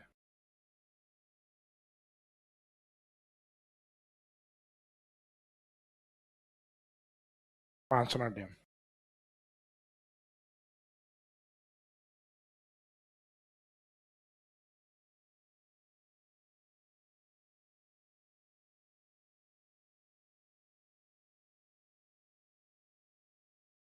तो इन 5 नदियों को नीचे मर्ज करके एक पॉइंट पे लिख देना पांचना डैम, और उसके आगे डैश करके करौली। इसकी एक दो विशेषताएं जो अलग से लिखनी है कि largest soil dam of Rajasthan, और एक वाटर सप्लाई ये किसको देता है, अजान डैम को।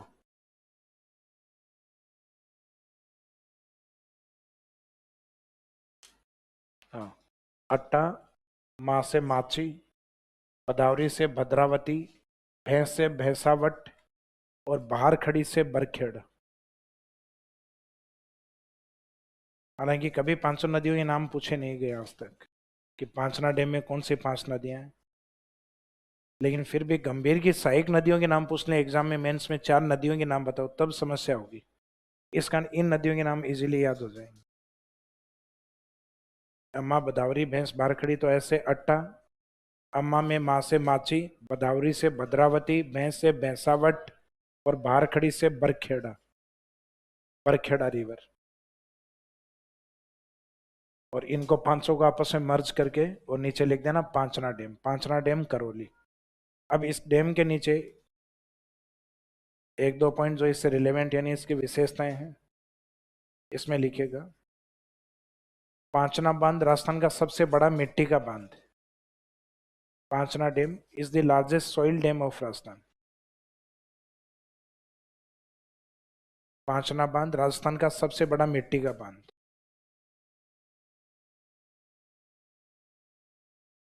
पांचना डैम या it's the largest soil dam of Rajasthan.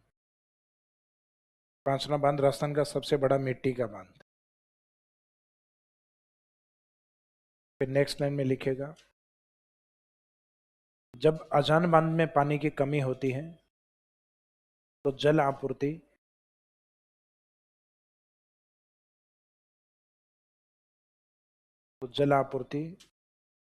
इस बांध से की जाती है, या तो एक कैनाल से होती है। कैनाल का नाम तो है यमुना लिंक कैनाल, तो जब कैनाल पढ़ेंगे तब आएगा वो। तो अपन अभी पांचना डैम पढ़ रहे हैं, तो इंपॉर्टेंस इसका अजान डैम को वाटर सप्लाई देता है। When the lack of water या shortage of water in Ajan dam, then water is supplied from Panchna dam.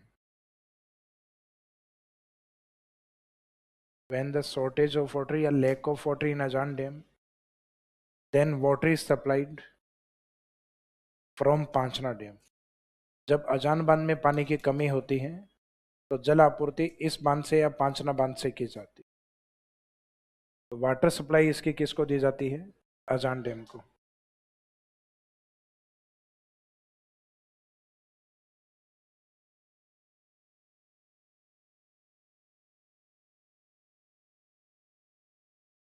River इसमें यह है वो, इसमें पूरा जो तीनों यमुना से कनेक्ट होने वाली तीनों नदियां एक साथ।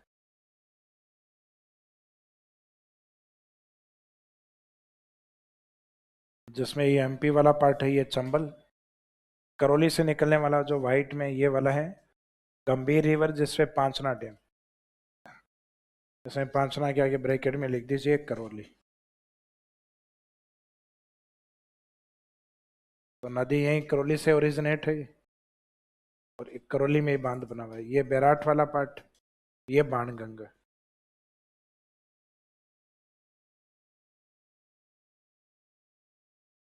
बाणगंगा का ये आगे डॉट डॉट करके ये लिखा हुआ है एंसेंट रूट, प्राचीन मार्ग। और इसी का ही बाणगंगा का एक फेमस डैम है अजान डैम, जिसको वाटर सप्लाई आती है इधर पांचना डैम से।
मुझे डायग्राम हो गया कंप्लीट। तो इसमें ये पॉइंट दे के पूछ सकते हैं कई बार कि यूपी मैनपुरी संगम किसके लिए प्रसिद्ध है। यूपी मैनपुरी संगम किसके लिए फेमस है? गंभीर।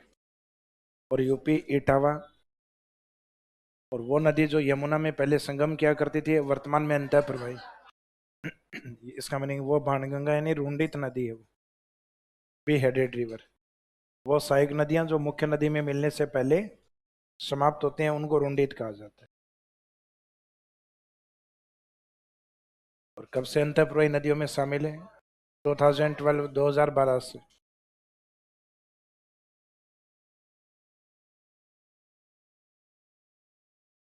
तो वर्तमान में राजस्थान की कितनी नदियां हैं जो डायरेक्ट सीधे यमुना से मीटिंग है, सीधे मिलती है?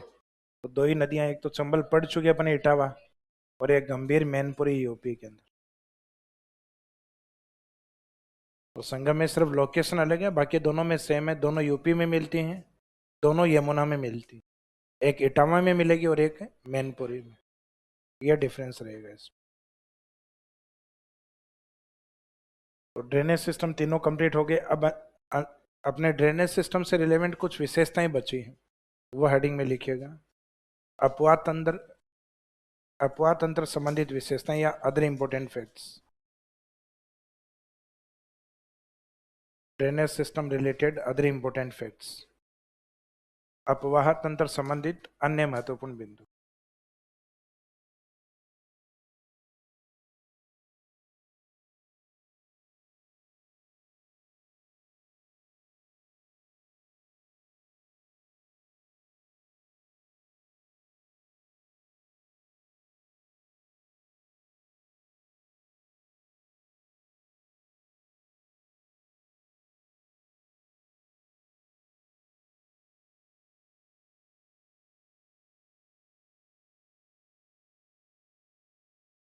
ये अन्य महत्वपूर्ण बिंदु वाला पार्ट है, ये आपका प्रीलिम्स के अकॉर्डिंग है, इसमें मेंस लाइक कोई भी पॉइंट नहीं।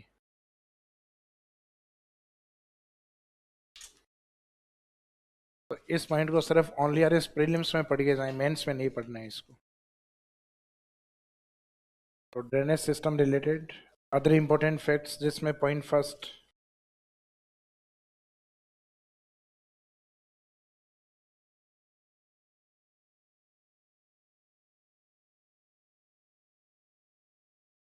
इन राजस्थान स्टेट, राजस्थान में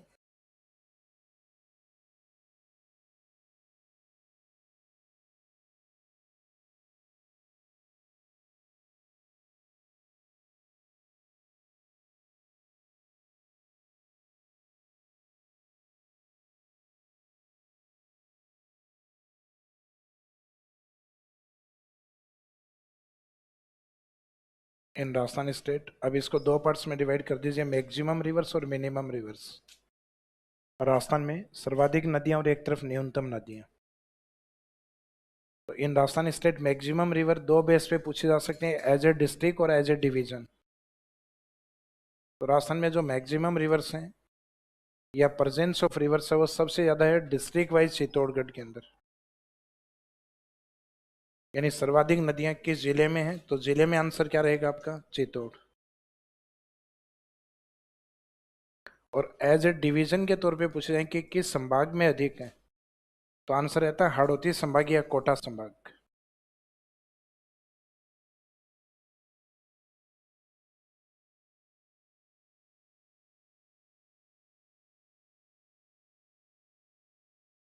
तो in Rajasthan state maximum rivers as a district wise Chittor और as a district division wise Kota. अब चित्तौड़ की ओर नदियां इसलिए अधिक हैं क्योंकि एक तो इस साइड वाली जो उदयपुर की ओर से ड्रेनेज सिस्टम एक्टिव होते हैं, चित्तौड़ की ओर होते हुए भीलवाड़ा की ओर जाते हैं। और एक इस साइड में जो डिसमेंटल चित्तौड़ है, टूटा हुआ चित्तौड़, घोड़े के नाल वाला, वहाँ चंबल और चंबल में बहुत सारे नाले मिलते हैं छोटे।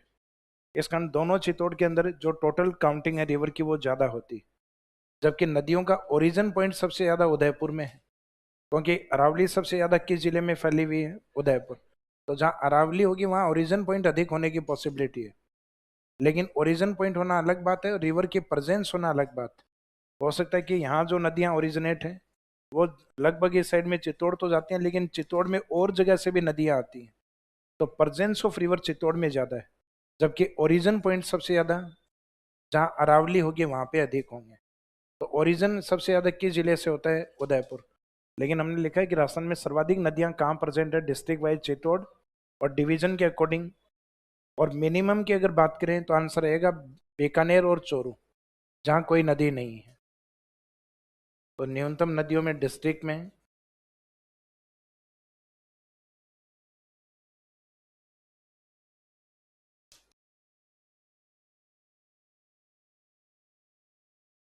Minimum rivers as a district अगर देखा जाए तो एक तो बीकानेर एंड चोरू। पूरे बीकानेर संभाग में केवल एक ही नदी मानी जाती है, घग्गर।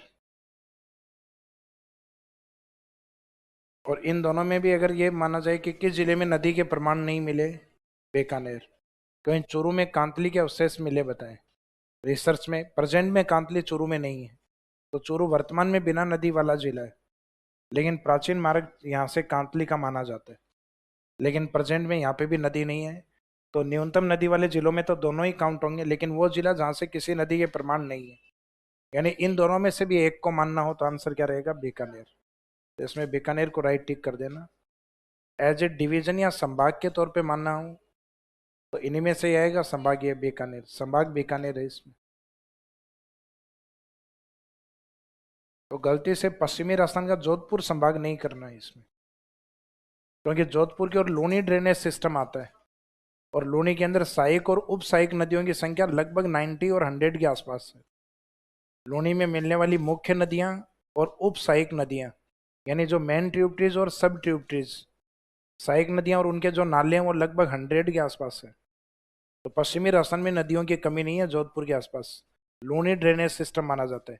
लेकिन उत्तरी राजस्थान में पूरे बीकानेर संभाग में केवल एक ही नदी, घग्गर। तो इसमें कई पॉइंट है, 3-4 क्वेश्चन है। अधिक नदी वाला, सर्वाधिक नदियों वाला जिला चित्तौड़, सर्वाधिक नदियों वाला संभाग कोटा, न्यूनतम नदियां किस जिले में? बीकानेर चोरू में, न्यूनतम नदियां किस डिवीजन या संभाग में? बीकानेर। फिर नेक्स्ट अगला पॉइंट लिखिए।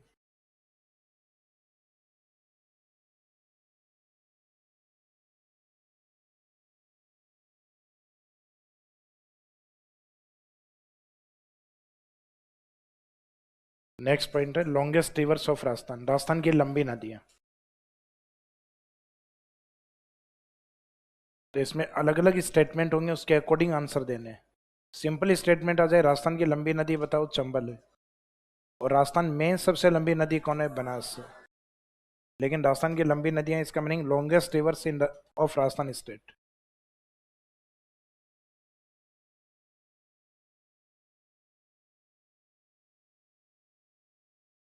और इसमें हम मेन टारगेट करेंगे डायरेक्शन वाइज, कि राजस्थान के उत्तर में सबसे लंबी नदी कौन सी है, तो उसका उस स्टेटमेंट का आंसर क्या रहेगा? घग्गर। पश्चिमी राजस्थान या देश में मरुस्थल की सबसे लंबी नदी कौन सी है? तो डेजर्ट की सबसे लंबी नदी पूरे देश में लूनी को माना जाता है। पश्चिमी राजस्थान की लंबी नदी लूनी। सदर्न राजस्थान में ट्राइबल एरिया की सबसे लंबी नदी माही। पूर्वी राजस्थान या राजस्थान की सबसे लंबी नदी चंबल। ईस्टर्न राजस्थान में भी आंसर यही है, राजस्थान के भी यही है। और फिर लास्ट में केवल या पूर्णतः राजस्थान में लंबी नदी बनास। तो लॉन्गेस्ट रिवर में ये अलग अलग स्टेटमेंट है, उसमें लिखिएगा। उत्तरी राजस्थान की सबसे लंबी नदी, और आगे लिख दीजिए Ghaggar. The longest river of north या नदर्न राजस्थान, उत्तरी राजस्थान की सबसे लंबी नदी। यानी डायग्राम बनाने से काम नहीं चलेगा, स्टेटमेंट लिखने पड़ेंगे इसमें। डायग्राम तो आपको ध्यान हो तो राजस्थान के पूर्वी मैदान में डायग्राम बना हुआ है अपना, जिसमें लिखवाया था कि दिशाओं के अनुसार राजस्थान के मैदान, तो अलग अलग दिशा में राजस्थान की अलग अलग नदियों को इंडिकेट किया था। तो यहाँ स्टेटमेंट लिखने पे समझ में आएगा कि आंसर क्या रहेगा। तो उत्तरी राजस्थान की सबसे लंबी नदी, the longest river of northern Rajasthan, और फिर आगे डेस करके लिख दो घग्गर। तो इतना अपन ने पढ़ लिया कि अब अपने को पता है उत्तर में कौन सी नदी है, घग्गर। फिर नेक्स्ट लिखो पश्चिमी राजस्थान या मरुस्थल की सबसे लंबी नदी, the longest river of western Rajasthan, और इन डेजर्ट रीजन। पश्चिमी राजस्थान या मरुस्थल में सबसे लंबी नदी, the longest river in western Rajasthan और in desert region is Luni. तो मरुस्थल की लंबी नदी पूछे तो भी यही है, पश्चिमी राजस्थान की लंबी नदी पूछे तो भी लोनी। फिर नेक्स्ट लिखिए, दक्षिणी राजस्थान या आदिवासी क्षेत्र की सबसे लंबी नदी, the longest river of southern Rajasthan और in tribal region, in tribal region या in tribal area is Mahi river. दक्षिणी राजस्थान या आदिवासी क्षेत्र की सबसे लंबी नदी, the longest river in southern Rajasthan और in tribal region is Mahi. अब उस एरिया की मेन नदी होने के कारण तभी इसको टेक क्या मिला हुआ है, आदिवासियों की गंगा या वागड़ की गंगा। फिर नेक्स्ट लिखिए, पूर्वी राजस्थान या राजस्थान की सबसे लंबी नदी, the longest river of eastern Rajasthan और राजस्थान। यानी विदाउट डायरेक्शन क्या है तो आंसर यही है कि राजस्थान की लंबी नदी बताओ, Chambal. The longest river of eastern Rajasthan और राजस्थान, पूर्वी राजस्थान या राजस्थान की सबसे लंबी नदी चंबल। और लास्ट स्टेटमेंट इसी के नीचे लास्ट वाले में नोट या विशेष लिख देना, केवल या पूर्णतः राजस्थान में सबसे लंबी नदी, द लॉन्गेस्ट रिवर ओनली और कंप्लीटली इन राजस्थान स्टेट। केवल या पूर्णतः राजस्थान में सबसे लंबी नदी, यानी जिसका एरिया केवल राजस्थान में हो या पूर्णतः राजस्थान में हो।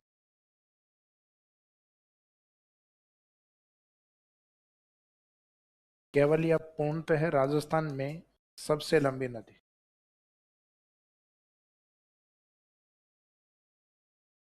द लॉन्गेस्ट रिवर ओनली और कंप्लीटली इन राजस्थान, जो केवल राजस्थान में हो या कंप्लीटली राजस्थान में हो। द लॉन्गेस्ट रिवर ओनली और कंप्लीटली इन राजस्थान, और आगे डेस करके लिखो बनास। ओनली और कंप्लीटली नहीं भी आए, राजस्थान में अगर आ रहा है इन राजस्थान स्टेट तो भी आंसर यही। और राजस्थान की लंबी नदी ऑफ वाले स्टेटमेंट में चंबल रहेगी। तो लंबी के स्टेटमेंट ये हैं, अंतःप्रवाह के मेरे आपको दोनों एक साथ लिखवाए हुए हैं घग्गर के अंदर, कि देश की और राजस्थान की सबसे लंबी इनलैंड रिवर कौन सी है, घग्गर। और राजस्थान में सबसे लंबी अंतःप्रवाही नदी तो वो लिखवाया हुआ है कांतली के अंदर।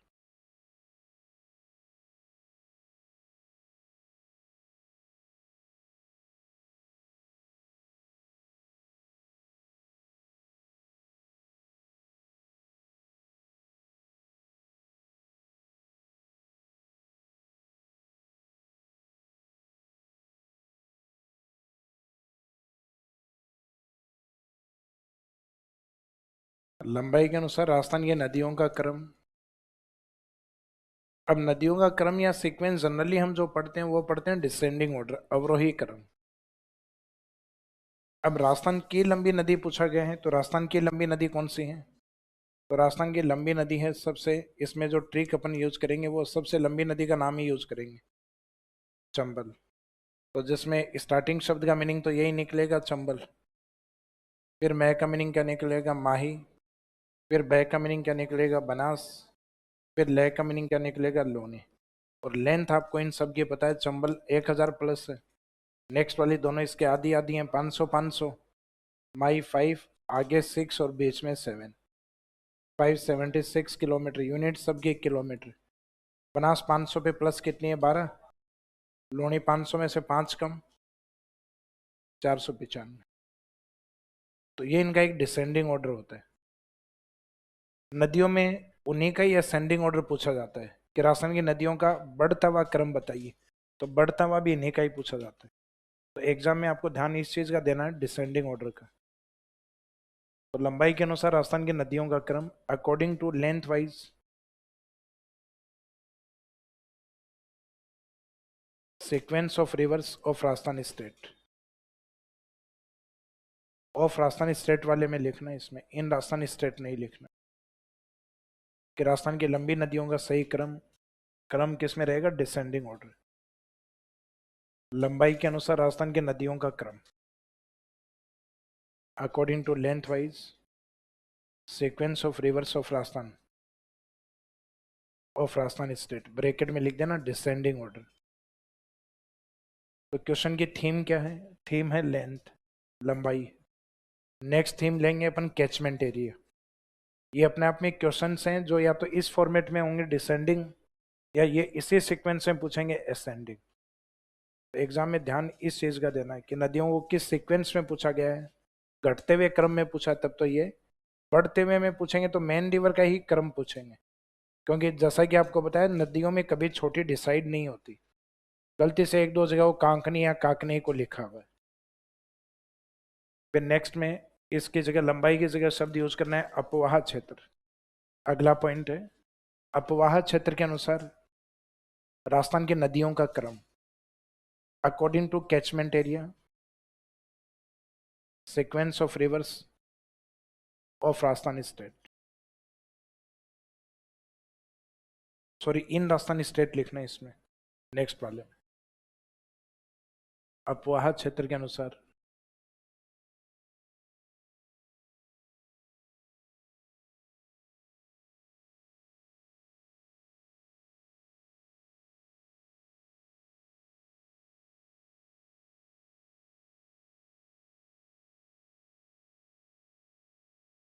राजस्थान में नदियों का क्रम।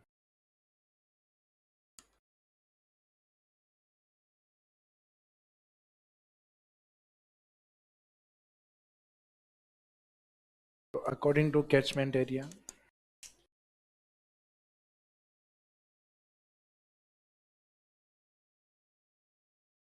अकॉर्डिंग टू कैचमेंट एरिया, तो बेस इसमें कैचमेंट एरिया को रखा गया है। Catchment area sequence of river in Rajasthan state. तो राजस्थान में अगर हम कैचमेंट एरिया देखें तो अभी जो आपने लिखा है लेंथ वाला चंबल, उसमें सबसे बड़ा कैचमेंट एरिया राजस्थान में इन नदियों का होता है, क्योंकि इनका लेंथ काफ़ी ज़्यादा है राजस्थान में। बनास तो पूरी राजस्थान में 512, लूनी लगभग 350 के आसपास, चंबल कम रहती है 322 रहती है, माई तो बहुत कम है इनमें 171। तो जब कैचमेंट एरिया की बात आती है तो बल को पहले लिखना है, बनास, लूनी, चंबल और माही। तो पहले लेंथ वाला याद रखना होता है, लेंथ के अकॉर्डिंग सीक्वेंस ये है, और राजस्थान में कैचमेंट एरिया के अकॉर्डिंग बल पहले आ जाएगा। तो बल पहले आने का मीनिंग है कैचमेंट एरिया सबसे बड़ा किसका है? बनास का। राजस्थान में सबसे बड़ा कैचमेंट एरिया बनास। बनास अगर ऑप्शन नहीं है तो फिर लोनी, और फिर स्टार्टिंग वाले लेने हैं चंबल और माही। तो चंबल का बल पहले रखना, बल यानी बनास और लोनी, फिर चंबल और उसके बाद माही। इनका कैचमेंट एरिया वैसे कोई काम का नहीं है आपके याद नहीं रखना। अप्रोक्सीमेट ध्यान रखना कि 45,800 के आसपास है। तो अप्रोक्सीमेट या तो 45 लिख दो या 46, सिर्फ ये डिजिट देखने के लिए काम आएगा कि वास्तव में सबसे बड़ा है। लूनी का कैचमेंट एरिया लगभग 37,200 के आसपास, तो यह लगभग 37,000 वर्ग किलोमीटर। चंबल का 31,000 कुछ, लगभग 32,000 के आसपास है, तो 32,000 वर्ग किलोमीटर। और माई का लगभग 16,000 कुछ, जिसको 16 लिख दो चाहे 17 लिख दो, क्योंकि एग्जाम में ये एरिया पूछने नहीं है आपको। ऐसे हर नदी का कैचमेंट एरिया याद करेंगे, याद ही नहीं होंगे अपने को। तो ये सिर्फ एक डेटा की है, वास्तव में बनास के पास एरिया काफ़ी बड़ा है राजस्थान में। फिर लोनी का लगभग 37,000 वर्ग किलोमीटर के आसपास, चंबल लगभग 32,000 के आसपास, और उसका लगभग आधा अपना माही है, 16,700-800 के आसपास डेटा है इसका। अब एक सिंपल क्वेश्चन आपको दिया जाए कि राजस्थान की वह नदी बताओ जिसका कैचमेंट एरिया सबसे बड़ा है। तो राजस्थान की वह नदी, तो उसमें आंसर रहेगा चंबल। क्यों? क्योंकि चंबल का कैचमेंट एरिया केवल राजस्थान में नहीं है, यूपी में भी है और एमपी में भी, और नदी राजस्थान की है ही, अदर स्टेट की भी है लेकिन राजस्थान की भी है। तो क्वेश्चन राजस्थान में वाले रेफरेंस में नहीं आया, राजस्थान की वह नदी जिसका कैचमेंट एरिया सबसे बड़ा है। तो इस नदी का कैचमेंट एरिया सबसे बड़ा होता है चंबल, लेकिन इसमें अकेले राजस्थान का कैचमेंट एरिया बड़ा नहीं है। तो लास्ट में नोट में एक लाइन लिखी, राजस्थान की वह नदी जिसका अपवाह क्षेत्र सबसे बड़ा है। The river of Rajasthan state that's catchment area is largest. Rajasthan की वह नदी जिसका अपवाह क्षेत्र सबसे बड़ा है। राजस्थान की वह नदी, इसका मीनिंग कंसीडर यहाँ ये करना है कि राजस्थान से रिलेवेंट होनी चाहिए। बाकी कैचमेंट एरिया चाहे कहीं पे भी बनाती रहे, बड़ा एरिया होना चाहिए उसके पास। राजस्थान की वह नदी, the river of Rajasthan state that's catchment area is largest, जिसका अपवाह क्षेत्र सबसे बड़ा है।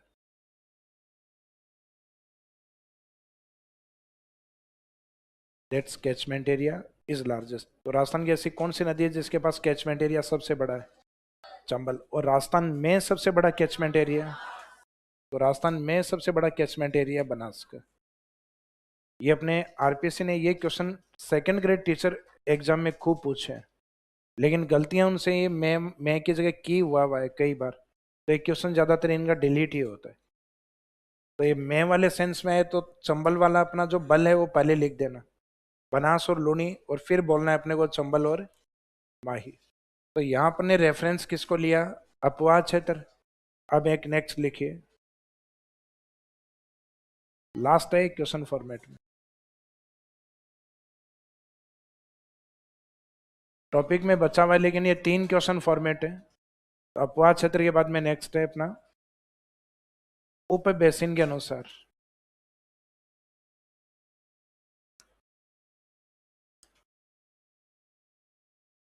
अकॉर्डिंग टू सब बेसिन या सब बेसिन, उप बेसिन के अनुसार नदियों का क्रम। तो क्रम इसमें भी वही देखेंगे, डिसेंडिंग, अवरोही क्रम।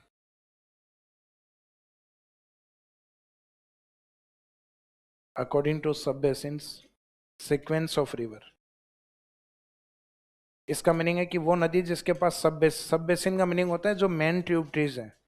जैसे एक नदी है, ये मुख्य बेसिन है, अब इसके साथ आने वाली जो नदियां वो सब बेसिन है। तो राजस्थान की किस नदी के पास सब बेसिन या उप बेसिन सबसे ज्यादा है? तो गलती से अपने को यह लगता है कि सबसे ज्यादा सब बेसिन चंबल के पास है। तो राजस्थान के अंदर सबसे ज्यादा सब बेसिन होते हैं लूनी के पास। लूनी में मोस्टली नदियां सीधे कनेक्ट हो रही हैं उससे। और अपने यहाँ तो ज्योग्राफी में तो कम लिखी हुई हैं, बाकी ऑन रिकॉर्ड उसमें 12 नदियां सीधी मानी गई हैं। तो सब बेसिन सबसे ज्यादा किसके पास माने गए हैं? लूनी। और उनकी काउंटिंग कितनी बताई गई है? 12। सब बेसिन आगे ब्रैकेट में लिख दो ट्यूबट्रीज, यानी सहायक नदियां जो होती हैं ये। तो मुख्य सहायक नदियां उनकी काउंटिंग होती है। फिर बाद में बनास में माने गई हैं लगभग ऑन रिकॉर्ड 10 माने गई हैं। आगे सिर्फ नदियों का सीक्वेंस लिख दो, बाकी में काउंटिंग याद रखने की आवश्यकता नहीं है। चंबल और माही इनमें 8 और 6, तो इस तरीके से इनमें सीक्वेंस लिए गए। तो लूनी में याद रखो 12 और बनास में याद रखो 10, बाकी इनमें पूछे नहीं जाते हैं ये। तो अधिक से अधिक ये 2 याद रख लो, बाकी सीक्वेंस में याद रखना। तो अगर आपने गौर किया हो तो ये आपके 3 क्वेश्चन थे, एक तो लेंथ वाइज, एक कैचमेंट एरिया वाइज, और एक उनका सब बेसिन। और इनमें आपको सीक्वेंस के अकॉर्डिंग, इसलिए ये सीक्वेंस के अकॉर्डिंग करवाया है। जैसे लेंथ के अंदर तो आपका सीक्वेंस क्या रहा है?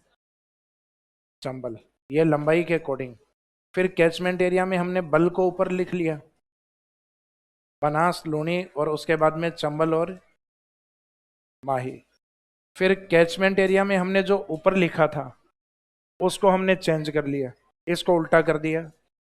फिर लूनी ऊपर आ गई और बनास नीचे, और आगे सीक्वेंस एज इट इज वही है आपका चंबल और माही। तो ये ध्यान रखना है कि आपको इनको याद इसी सीक्वेंस में करना है कि लेंथ वाइज तो चंबल, जो ट्रिक में याद हो जाएगा। कैचमेंट एरिया में बल को ऊपर लिख देना, बनास लूनी चंबल और। तो राजस्थान में कैचमेंट एरिया सबसे बड़ा बनास, और राजस्थान की वो नदी जिसका कैचमेंट एरिया बड़ा है, तो वो नदी चंबल है जिसका कैचमेंट एरिया सबसे बड़ा है। और राजस्थान में कैचमेंट एरिया बड़ा बनास, और जिसके पास से डायरेक्ट उप बेसिन या सहायक नदियां ज्यादा हैं लूनी डायरेक्ट। अब चंबल में आपको बहुत सारे नाम दिखाई देंगे, लेकिन ज्यादातर नदियां वहां आपस में मर्ज होके आती हैं, इसलिए उसमें उप बेसिन की काउंटिंग कम है। अब बचा हुआ पार्ट आपको कल करवाएं। मंडे को।